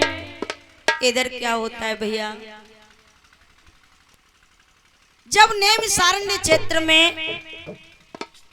सूत जी महाराज 88,000 महात्माओं को कथा श्रवण करा रहे हैं कि जब भद्र का आश्रम पर एक बार सनक सनंदन सनातन सनत कुमार ये चारों संत विराजमान थे। इतने में ही हुआ क्या कि वहां पर नारद जी का आना हुआ। अब सनत कुमारों ने नारद जी को उदासी का कारण पूछा। तब नारद जी ने कहा कि आप मेरी उदासी का कारण जानना चाहते हो कि मेरे चेहरे पर क्यों उदासी है, मैं क्यों बड़ी गहरी चिंता में डूबा हुआ हूं, तो सुनिएगा। अब नारद जी उदासी का कारण सनत कुमारों को बतला रहे हैं। क्या कहा नारद जी ने कि हे सनत कुमारों, इस समय में चारों तरफ संसार में भ्रमण करता हुआ चला आ रहा हूं। चारों तरफ मैंने तीर्थों में भ्रमण किया, लेकिन कहीं पर मेरे मन को शांति नहीं। ऐसा ही नहीं, मैंने घर घर जाकर के शांति को खोजा। शांति नाम की मुझे स्त्री तो मिली, लेकिन शांति उनके हृदय में भी नहीं मिली। घर घर जाकर के मैंने देखा, घर घर में विवाद कलेश ही पाया, मुझे शांति नहीं मिली, आनंद नहीं मिला। तो घर घर में आजकल विवाद क्यों बढ़ गया है, कलेश क्यों बढ़ गया है, शांति आनंद नजर क्यों नहीं आता? नारद जी ने कहा कि मैं जहां भी गया कलेश विवाद ही पाया, शांति नहीं मिली, आनंद नहीं मिला। क्यों? क्योंकि नारद जी बता रहे हैं, क्योंकि कुछ समय पहले हमारे नव युवक भाई घर में कोई भी कार्य करते थे तो सबसे पहले सलाह किसकी लेते थे? माता पिता की लेते थे। गुरुजनों की लेते थे, संतों से लेते थे, शास्त्रों में जो लिखा था उसी बताए हुए मार्ग पर चलते थे। अब नारद जी विचार कर रहे हैं कि आज से कुछ समय पहले नव युवक जो भी कार्य करते थे, शुभ कार्य या बड़ा कार्य जो भी करते थे, तो पहले माता पिता से सलाह लेते थे, गुरुजनों से सलाह लेते थे, शास्त्रों से सलाह लेते थे। और आज के समय में तो अगर कोई नवयुवक बड़ा कार्य करते हैं तो माता पिता से सलाह नहीं लेते, शास्त्रों से सलाह नहीं लेते, गुरुजनों से सलाह नहीं लेते, तो किससे सलाह लेते हैं भैया? किसकी सलाह लेते हैं? ससुराल से साले को बुलाते हैं, साले की सलाह लेते हैं। लेकिन भैया ब्रज में एक कहावत है, सब साले एक जैसे नहीं हुआ करते, लेकिन अधिकतर बताया है ब्रज में एक कहावत है कि दीवाल बिगाड़े आरो और घर बिगाड़े सारो। अब भगत जी में तुम तेनाई कह रही बोली वृंदावन बिहारी लाल की जय। अब सब आप जैसे थोड़े ही हैं। तो कहने का मतलब अधिकतर नारद जी ने कहा कि पहले घर में सुख शांति इसलिए थी कि माता पिता और शास्त्रों से सलाह लेते थे, गुरुजनों की बात मानते थे। और आज के समय में माता पिता की बात नहीं मानते, गुरुजनों की बात नहीं मानते, शास्त्रों की बात नहीं मानते, मात्र ससुराल से साले को बुलाते हैं उसकी बात मानते हैं। लेकिन तभी तो लिखा है संतों ने कि दीवाल बिगाड़े आरो और घर बिगाड़े सारो। यानी दीवाल में जितनी अलमारियां होंगी दीवाल उतनी ही कमजोर हो जाए। और जिन घरों में माता पिता की बात का पालन नहीं होता, शास्त्रों की बात का पालन नहीं होता, महापुरुषों की बात का पालन नहीं होता और मात्र साले की आज्ञा का पालन होता है, वो घर कभी दिव्यता धारण कर नहीं सकता। मैं ये नहीं कहती कि आप साले की बात मत मानो, मानो, लेकिन माता पिता की भी मानो, उनका भी सम्मान करो, शास्त्रों की भी बात मानो, संतों की भी बात मानो। जो लोग ऐसा नहीं करते अपने जीवन में और मात्र साले की बात मानते हैं, उनके लिए बताया गया है। आपने शास्त्रों को तो पढ़ा होगा, मामा शकुनी, मामा कंस, मामा मायल। तो जिन्होंने अपने माता पिता की बात नहीं मानी, शास्त्रों की बात नहीं मानी, भगवान की बात नहीं मानी, उनके जीवन के हाल देख लो भैया। और जिन्होंने शास्त्रों की, माता पिता की, गुरुजनों की, संतों की, भगवान की बात मानी है, उनके जीवन के हाल देख लो। शास्त्रों को एक बार खोल करके पढ़ो तो सही। जिन्होंने महापुरुषों की बात मानी वो सदा सदा के लिए संसार में अमर हो गए, और जिन्होंने महापुरुषों की, शास्त्रों की बात नहीं मानी वो सदा सदा के लिए संसार में गर्त में चले गए, संसार रूपी समुद्र में डूब गए। तो कहने का मतलब नारद जी ने कहा कि मैंने घर घर जाकर के भी शांति की तलाश की, आनंद की तलाश की, लेकिन नहीं मिला। अंत में फिर मैं घूमते घूमते घूमते घूमते वृंदावन में आ गया। और जैसे ही मैं वृंदावन में पहुंचा तो मैंने यमुना के किनारे एक दृश्य देखा। यमुना के किनारे एक दृश्य देखा। और क्या दृश्य देखा?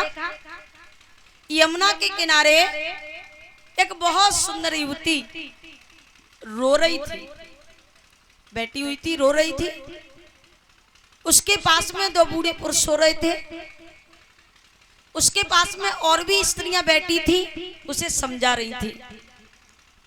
जब नारद जी ने उस युवती को रोते हुए देखा और उसके पास दो बूढ़े पुरुषों को सोते हुए देखा, तो नारद जी उसी क्षण उस युवती के पास गए और कहा, आपका नाम क्या है? आपके पास ये दो बूढ़े पुरुष सो रहे हैं, वो कौन है? और अनेक स्त्रियां बैठी हुई बार बार आपको समझा रही हैं, वो कौन है और आप क्यों रो रही हो? तब उस युवती ने जवाब दिया, क्षणम तिष्ठ, आप क्षण मात्र के लिए ठहरो मुनिवर, तब मैं बताऊंगी कि मैं क्यों रो रही हूं। उस युवती ने कहा, मुनिवर अयम भक्ति रिख्याता, अयम भक्ति रित ख्याता, इमो में तनियो मतो, ज्ञान वैराग्य ना मानो काल योगेंजर जर। अयम भक्ति रित ख्याता, इमो में तनियो मतो, ज्ञान वैराग्य ना मानो काल योगेंजर जरो। उस युवती ने कहा कि आप कभी तो मुझे युवती कहते हो, कभी सुंदरी कहते हो, लेकिन मैं सत्य कहती हूं, मैं तो भक्ति माता हूं। इस संसार में मैं भक्ति के नाम से प्रसिद्ध हूं। लोग मुझे भक्ति कहते हैं और मेरे पास ये दो बूढ़े पुरुष सो रहे हैं ना, वो कोई और थोड़े ही हैं, वो मेरे अपने पुत्र हैं, ज्ञान और वैराग्य। और ये अनेक स्त्रियां बैठी हुई मुझे समझा रही हैं, वो कौन है? वो गंगा नदियां आदि हैं। स्त्री का रूप धारण करके मेरे पास बैठी है, मुझे समझा रही हैं। और मैं रो क्यों रही हूं? भक्ति माता ने कहा, मैं रो क्यों रही हूं? भक्ति माता ने कहा, ऋषराज बात है मरने की, लज्जा की खास निशानी है, बेटों पर इधर बुढ़ापा है, मैया पे इधर जवानी। मैं इसलिए रो रही हूं क्योंकि प्रथम द्रविड़ देश में मेरा जन्म हुआ, कर्नाटक में मेरी युवावस्था हुई, कुछ काल दक्षिण देश में रह करके मैं गुजरात और महाराष्ट्र देश में पहुंची, वहां पर मैं वृद्ध हो गई और वृंदावन में आते ही मैं जवान हो गई हूँ, बलवान हो गई हूँ, मेरी इंद्रियां सशक्त हो गई हैं, बलवान हो गई हैं वृंदावन में आते ही। लेकिन मेरे पुत्रों पर बुढ़ापा आ गया, मेरे पुत्रों को ज्ञान वैराग्य को मूर्छा आ गई है, ज्ञान वैराग्य दोनों सो गए हैं, मूर्छित हो गए हैं। इसलिए मैं रो रही हूं। आप मेरे पुत्रों की मूर्छा दूर कीजिए और कुछ ऐसा साधन कीजिए कि जिससे मेरे पुत्रों की मूर्छा दूर हो जाए और मेरे पुत्र तरुण अवस्था को प्राप्त हो जाए। नारद जी ने कहा ये बात है तो ठीक है। नारद जी ने क्या किया कि नारद जी ने ज्ञान वैराग्य को गीता का पाठ सुनाया। जब ज्ञान वैराग्य को गीता का पाठ सुनाया तो ज्ञान वैराग्य थोड़ी देर के लिए मूर्छा से जागृत हो गए, लेकिन थोड़ी देर बाद फिर से मूर्छित हो गए। नारद जी ने जब ये दशा देखी कि गीता के पाठ से थोड़ी देर तक तो जागृत रहे, थोड़ी देर तक तो इनकी मूर्छा दूर रही, लेकिन थोड़ी देर के बाद फिर से मूर्छित हो गए।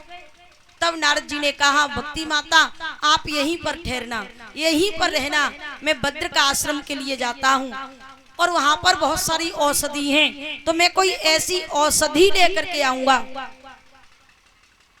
ऐसी औषधि लेकर के आऊंगा कि जिससे तुम्हारे पुत्र ज्ञान वैराग्य की मूर्छा दूर हो जाएगी और ज्ञान वैराग्य फिर तरुण अवस्था को प्राप्त हो जाएंगे। इतना कह करके भैया नारद जी भद्रिका आश्रम पर गए थे और जब भद्रिका आश्रम पर गए थे तो वहां पर चारों महात्माओं से, चारों संतों से भेंट हुई थी, मुलाकात हुई थी। सनक, सनंदन, सनातन, सनत कुमार, इन चारों संतों से मुलाकात हुई थी।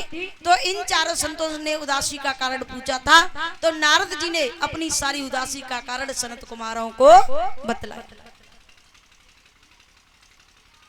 कि इसलिए मेरे चेहरे पर उदासी है क्योंकि मेरी समझ में नहीं आता कि ज्ञान वैराग्य की मूर्छा कैसे दूर होगी, ज्ञान वैराग्य कैसे तरुण अवस्था को प्राप्त होंगे, कैसे इनकी मूर्छा दूर होगी, इसलिए मेरे चेहरे पर उदासी है, आप भी कुछ बताइएगा। तब सनत कुमारों ने विचार किया और सनत कुमारों ने विचार करने के बाद कहा कि आप ऐसा करो, श्रीमद् भागवत महापुराण का विधान रचाओ। अगर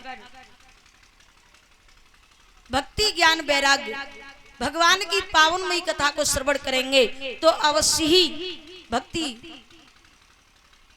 ज्ञान वैराग्य की मूर्छा दूर होगी, भक्ति माता प्रसन्न होगी। आप श्रीमद् भागवत महापुराण का विधान रचाओ। जैसा कहा आज सूत जी महाराज 88,000 महात्माओं को समझा रहे हैं, आज ऐसा ही किया। श्रीमद् भागवत महापुराण का विधान रचाया और इधर बड़ी बड़ी दूर से ऋषि मुनि संत जन कथा को श्रवण करने के लिए पधारे। इधर भक्ति माता को बुलाया गया, आसन दिया गया। भक्ति माता ज्ञान वैराग्य भी आते हैं और भगवान की पावनमयी कथा को श्रवण करते हैं। जब ज्ञान वैराग्य ने भगवान की पावनमयी कथा को श्रवण किया तो ज्ञान वैराग्य की मूर्छा दूर हो जाती है और अंत में तरुण अवस्था को प्राप्त होते हैं। इंद्रियां बलवान हो जाती हैं, सशक्त हो जाती हैं। यह दशा जब भक्ति माता ने देखी तो भक्ति माता ने कहा, हे देवर्षि नारद जी, हे सनत कुमारो, आपकी कृपा से मेरे पुत्रों की मूर्छा दूर हुई है, तरुण अवस्था को प्राप्त हुए हैं, इनकी इंद्रियां बलवान हुई हैं। आज मैं बहुत प्रसन्न हूँ। आज आप जो भी कहोगे मैं वही कार्य करूंगा। तब नारद जी ने और संत कुमारों ने समझाया, भक्ति माता आप ऐसा करो, इस संसार में जहां जहां भगवान के भक्त हैं तुम भक्तों के हृदय में प्रवेश कर जाओ। जहां जहां इस संसार में भगवान के भक्त हैं तुम भक्तों के हृदय में प्रवेश कर जाओ, भक्तों के हृदय में जाकर के वास करो। जैसे ही कहा तो आज भक्ति माता भक्तों के हृदय में प्रवेश कर जाती हैं। बोलिए भक्त वत्सल भगवान की जय, बोलिए शंकर भगवान की जय, बोलिए हनुमान जी महाराज की जय, बोलिए दाऊ जी महाराज की जय। आज इस तरह से ज्ञान वैराग्य की मूर्छा दूर हुई और भक्ति माता भक्तों के हृदय में प्रवेश कर गई। इसलिए लिखा है भैया कि एक भाग तुम शास्त्र मुक्त दाने गर्जते, ये श्रीमद् भागवत शास्त्र प्राणी को मुक्ति दिलाने में सर्वश्रेष्ठ है। बोली वृंदावन बिहारी लाल की। हाँ यज्ञपति महाराज जी, तुम बताओ कहाँ चल रही है कथा?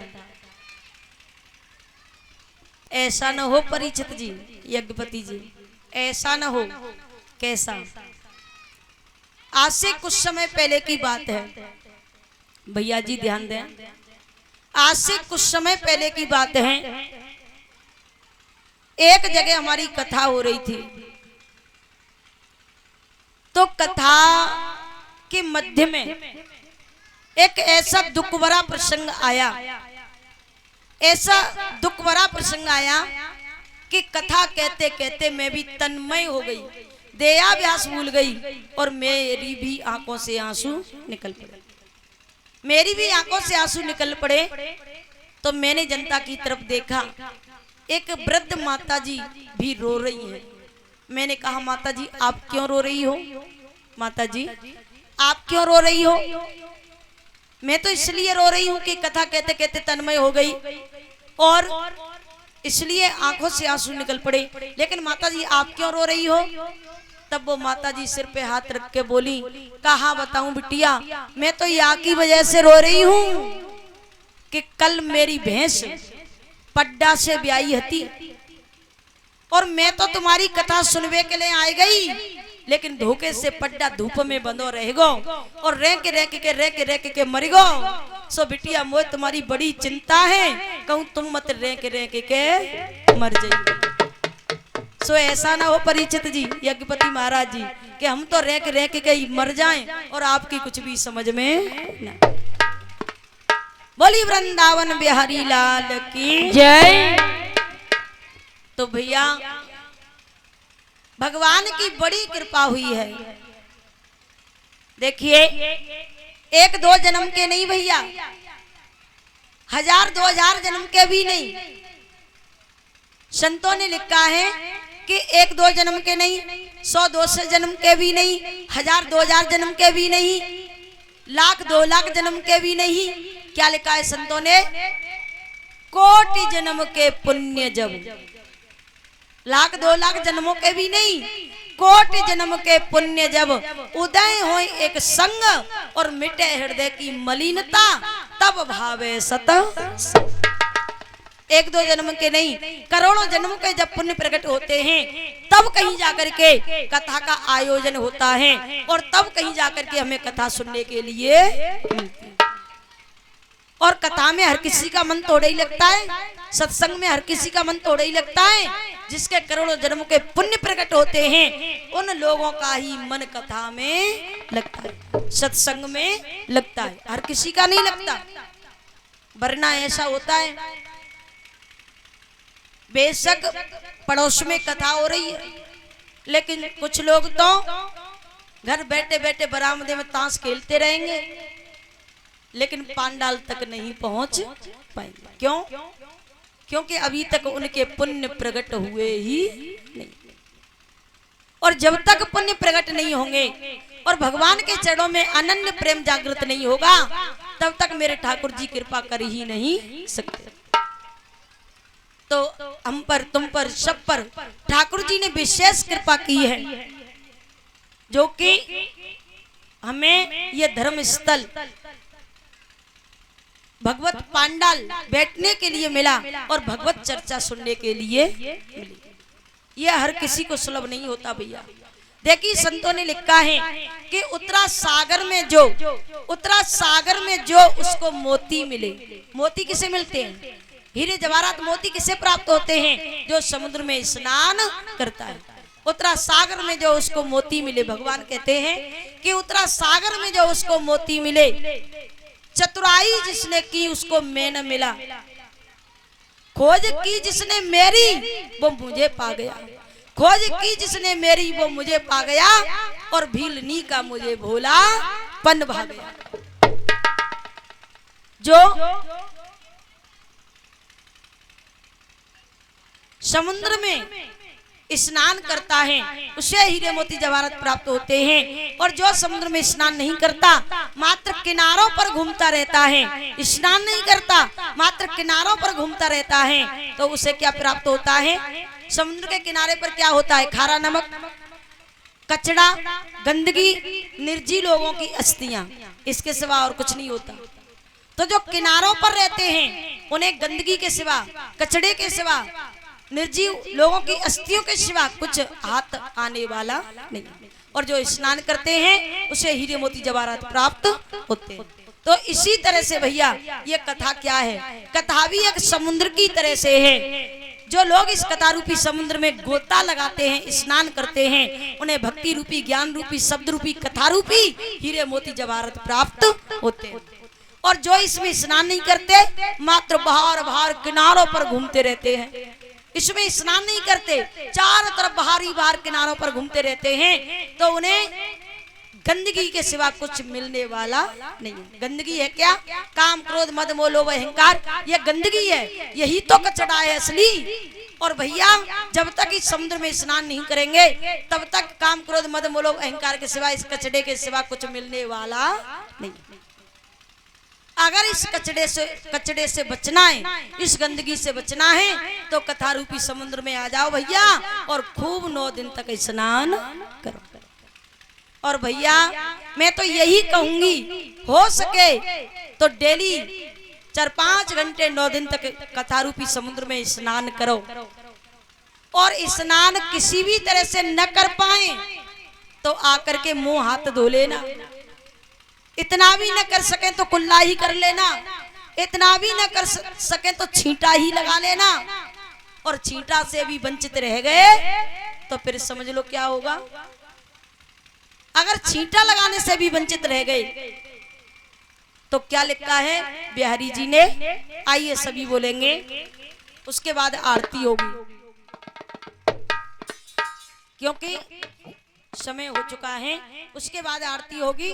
इसलिए 2 मिनट के लिए अगर संसार रूपी समुद्र को गौ के खुर के समान पार कर जाना चाहते हो, अगर संसार रूपी समुद्र को गौ के खुर के समान पार कर जाना चाहते हो, तो आ जाओ बिहारी जी की शरण। आइए सभी बोलेंगे, सभी भगवान को याद करेंगे, भगवान का गुणगान करेंगे, भगवान का चिंतन करेंगे।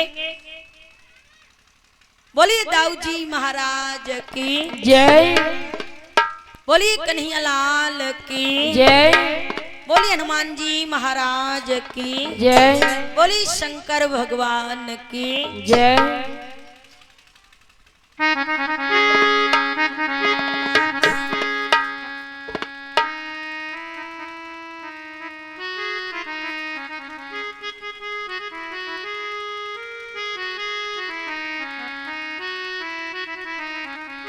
देखिए क्या बताया है,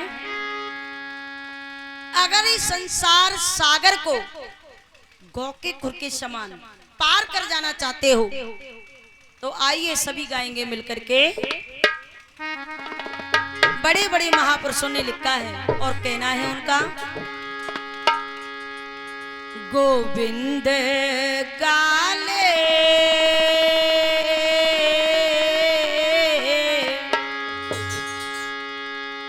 गोविंद गाले गोपाल गाले गोविंद गाले गोपाल गाले गोविंद गाले गोपाल गाले गोविंद गाले गोपाल गाले अपने जीवन की नैया किनार लगा ले जय हो गोविंद गाले गोपाल गाले गोविंद गाले गोपाल गाले अपने जीवन की नैया किनार लगा ले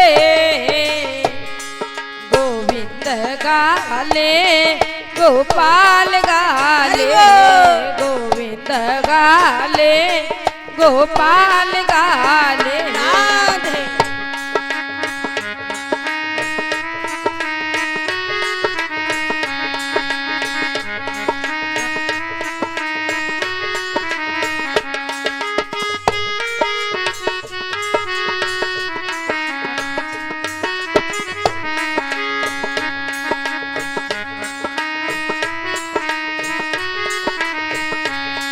और क्या बताया है, ध्यान रखना। इस संसार के साथी इस तन के साथी कैसे हैं? संसार के रिश्तेदार अधिकतर इस तन के जितने भी संबंधी हैं, जितने भी साथी हैं, वो देखने में तो अच्छे लगते हैं, बातें भी बड़ी मीठी करते हैं, बड़ी प्यारी लगते हैं, बातें भी बड़ी प्यारी करते हैं, और ऐसा लगता है कि शायद ये हमारे कितने हितैषी हैं, कितने अपने हैं। लेकिन क्या बताया है, ध्यान रखना। इस दुनिया के साथी हैं सबसे निराले। जय हो भैया इस दुनिया के साथी कैसे हैं? अगर परमात्मा को भुला करके, महापुरुषों को भुला करके इस दुनिया के रिश्तेदारों को, लोगों को अपना मान लिया तो क्या होगा, ध्यान रखना। इस दुनिया के साथी हैं सबसे निराले। कैसे? ये बाहर से उजले अंदर से काले। जय हो कैसे इस दुनिया के साथी पता है? इस दुनिया के साथी हैं सबसे निराले। कैसे? ये बाहर से उजले अंदर से काले। श्री राधे गोविंद गाले गोपाल गाले गोविंद गाले गोपाल गाले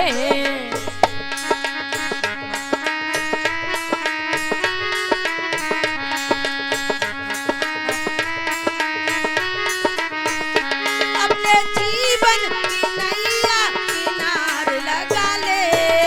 श्री राधे गोविंद गाले गोपाल गाले गोविंद गाले गोपाल गाले अपने जीवन की नैया किनार लगा ले गोविंद गाले गोपाल गाले गोविंद गाले गोपाल गाले हरि बोल।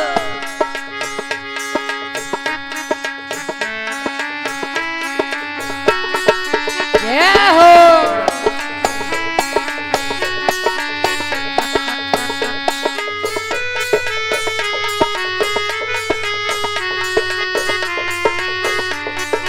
जय बोले की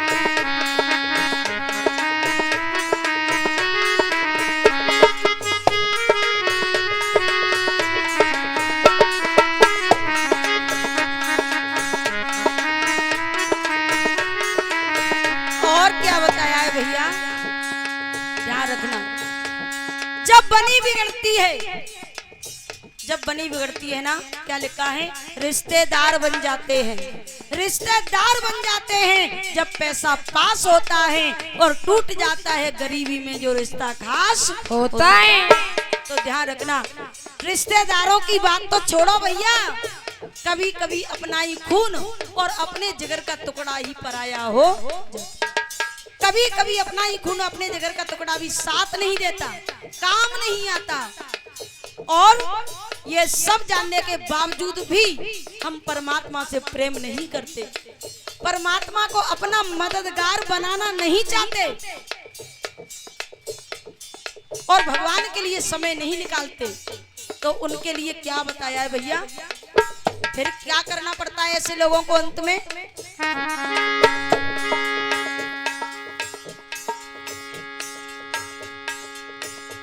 ना भाई संभाले ना बेटा संभाले, ध्यान रखना, जब बनी बिगड़ती है तब।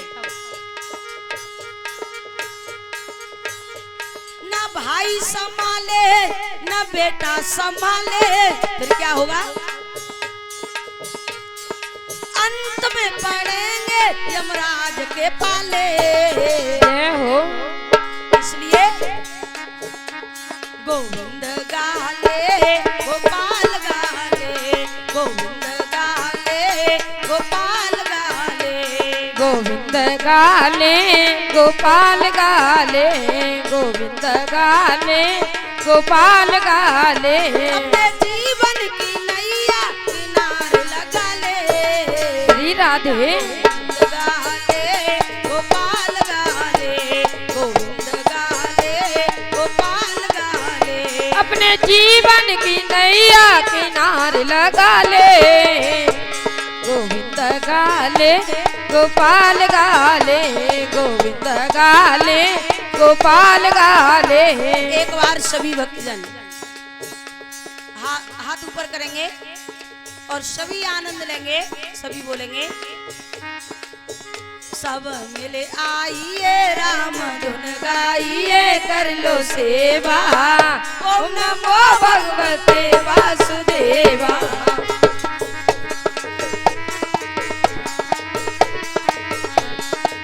जय हो। देखिए सभी इस द्वादशी मंत्र का जाप करेंगे चलते चलते, सभी द्वादशी मंत्र का जाप करेंगे चलते चलते, सभी बोलेंगे, सब मिले आइए राम धुन गाइए कर लो सेवा, जय हो। ओम नमो भगवते वासुदेवा। सब मिले आइए राम धुन गाइए कर लो सेवा, ओम नमो भगवते वासुदेवा, ओम नमो भगवते वासुदेवा। सब मिले आइए राम धुन गाइए कर लो सेवा, जय हो। ओम नमो भगवते वासुदेवा। सब मिले आइए राम धुन गाइए कर लो सेवा, ओम नमो भगवते वासुदेवा।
जय हो।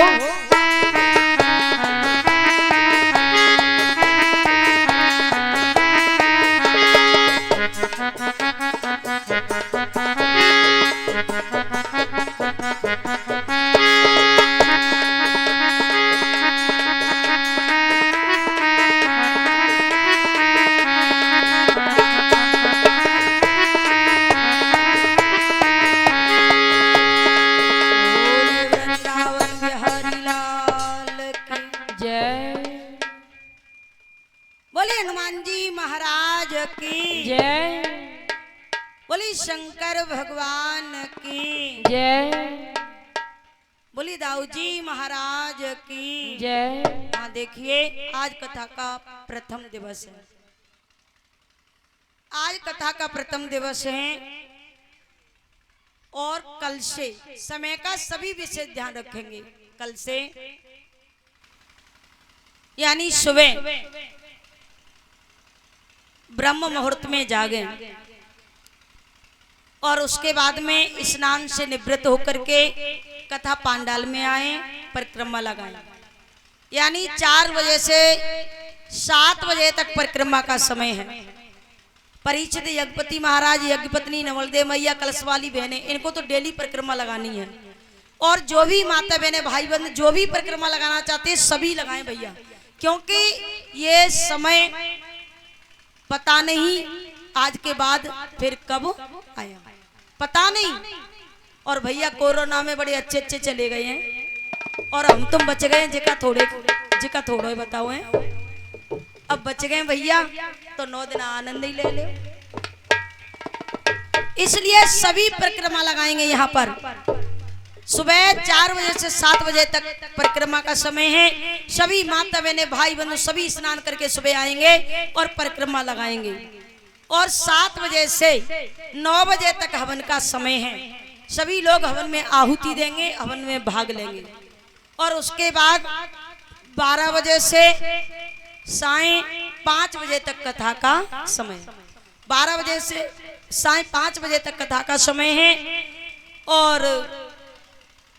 शाम को कलश वाली बहनें प्रतिदिन अपने अपने कलश पर दीपक जलाएंगी, आरती करेंगी। परीक्षित यज्ञपति महाराज और भी भक्तजन सब मिलकर के शाम को आरती होगी। और कलश वाली बहनें प्रतिदिन अपने अपने कलश पर दीपक जलाएंगी। और सुबह जब हवन करने के लिए आएंगी तो अपने साथ 1 लोटा जल लेकर के जरूर आएंगी और अपने अपने कलश में डेली 1 लोटा जल डालेंगी। और भैया आज कथा का पहला ही दिन है, कल से बड़ी सुंदर सुंदर कथाएं चलेंगी। और भैया बस मेरी तो यही प्रार्थना है, बस यही कहना चाहूंगी, चलते चलते बस यही कहना चाहूंगी, यही प्रार्थना है भैया। देखिए, राम नाम के हीरे मोती में बिखराऊं गली गली, राम नाम के हीरे मोती में बिखराऊं गली गली, और ले लो कोई राम का प्यारा शोर मचाऊं। हम तो भैया राम नाम के हीरे मोतियों को बिखराने के लिए आए हैं। और देखिए, राम नाम फ्री में मिलता है ना, जो वस्तु फ्री में मिलती है लेकिन होती बड़ी अनमोल है, उसकी कदर बिरले ही करते हैं। तो भैया सभी से मेरी प्रार्थना है कि सभी समय का विशेष ध्यान रखेंगे। 12 बजे से सायं 5 बजे तक कथा का समय है, समय का विशेष ध्यान रखेंगे। और 12 बजे से पहले ही अपने बिहारी कर्म से निवृत्त हो जाया करें, 12 बजे से पहले ही अपने बिहारी कर्म से निवृत्त हो जाया करें। और 12 बजे इस कथा पांडाल में उपस्थित हो जाया करें, क्योंकि जो प्रारंभ से अंत तक कथा सुनता है उस पर भगवान की विशेष कृपा होती है। और जहां तक इस यंत्र की आवाज जा रही है, आज कथा का प्रथम दिवस है, कल से बड़ी सुंदर सुंदर कथाएं चलेंगी। सभी समय निकाल करके कथा को श्रवण करने के लिए पधारें और भगवान की पावनमयी कथा श्रवण कर अपने जीवन को सार्थक बनाएं, पुण्य के भागीदार बने। जय श्री राधे, जय श्री कृष्ण। आज मैं कथा को यहीं पर विराम देती हूँ। अब सभी भक्तजन अपने अपने स्थान पर आरती के लिए खड़े हो जाएं और भगवान को नमन करें।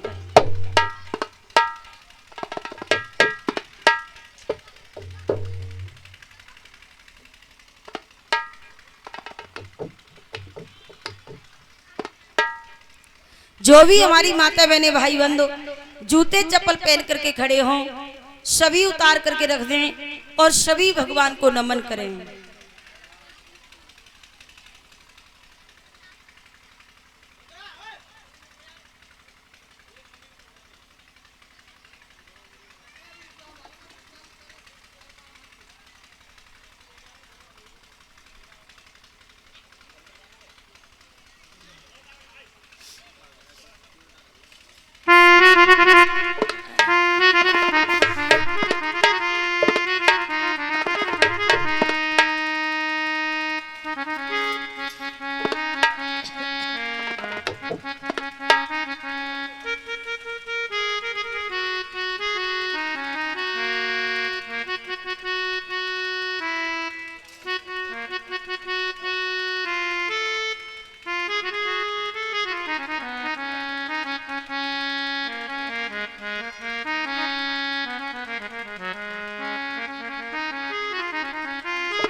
सभी भगवान को नमन करेंगे।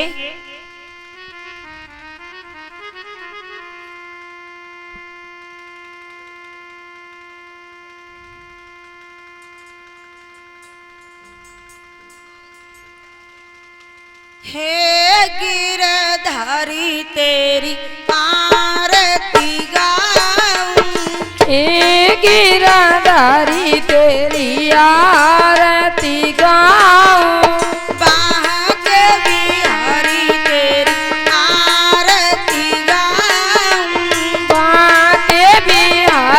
तेरी आरती गाऊं, आरती गाऊं प्यारे तो मैं कोरी जाऊं, आरती गाऊं प्यारे तो मैं कोरी जाऊं, आरती गाऊं प्यारे तो मैं तो मनाऊं, आरती गाऊं प्यारे तो मैं को मनाऊं,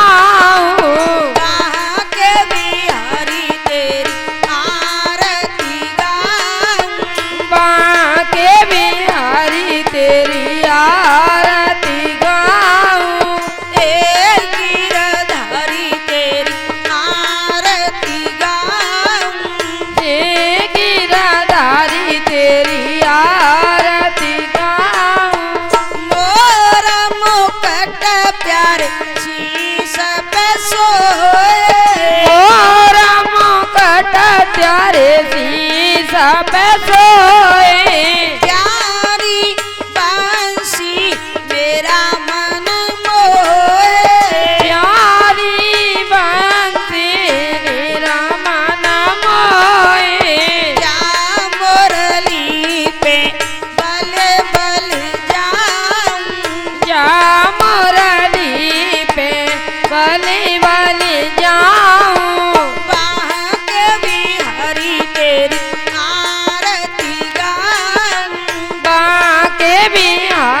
तेरी आरती गाऊं, हे गिरधारी तेरी आरती गाऊं, हे गिरधारी तेरी आरती गाऊं, चरणों से निकली गंगा प्यारी, चरणों से निकली गंगा प्यारी, जिसने सारी दुनिया तारी, जिसने सारी दुनिया तारी, उन चरणों में शीश झुकाऊं, उन चरणों में शीश झुकाऊं, बांके बिहारी तेरी आरती गाऊं, बांके बिहारी तेरी आरती गाऊं,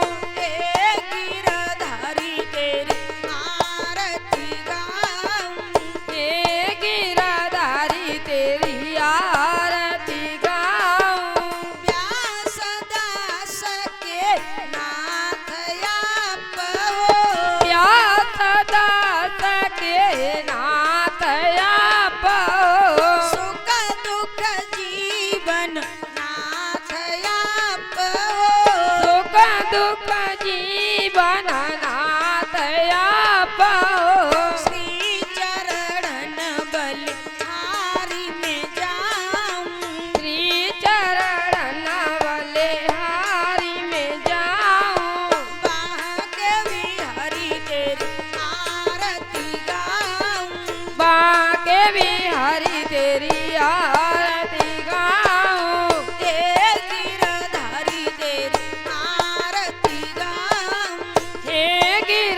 बिहारी तेरी आरती गाऊं, आरती गाऊं प्यारे तुम्हें कोरी जाऊं, आरती गाऊं प्यारे तुम कोरी जाऊं, आरती गाऊं प्यारे तुम्हें को मनाऊं, आरती गाऊं प्यारे तुम को मनाऊं, नंद झुके लाला तेरी आरती गाऊं, नंद झुके लाला तेरी आरती गाऊं, हे गोपाला तेरी आरती गाऊं, हे गोपाला तेरी आरती गाऊं, नंद झुके लाला तेरी आरती गाऊं, नंद झुके लाला तेरी आरती गाऊं, यशोदा के जैया तेरी आरती गाऊं, यशोदा के जैया तेरी आरती गाऊं, कृष्ण कन्हैया तेरी आरती गाऊं, मुरली बजैया तेरी आरती गाऊं, ताऊ जी के भैया तेरी आरती गाऊं, यशोदा के जैया तेरी आरती गाऊं, वहाँ के बिहारी तेरी आरती गाऊं, वहाँ के बिहारी तेरी आरती गाऊं, हे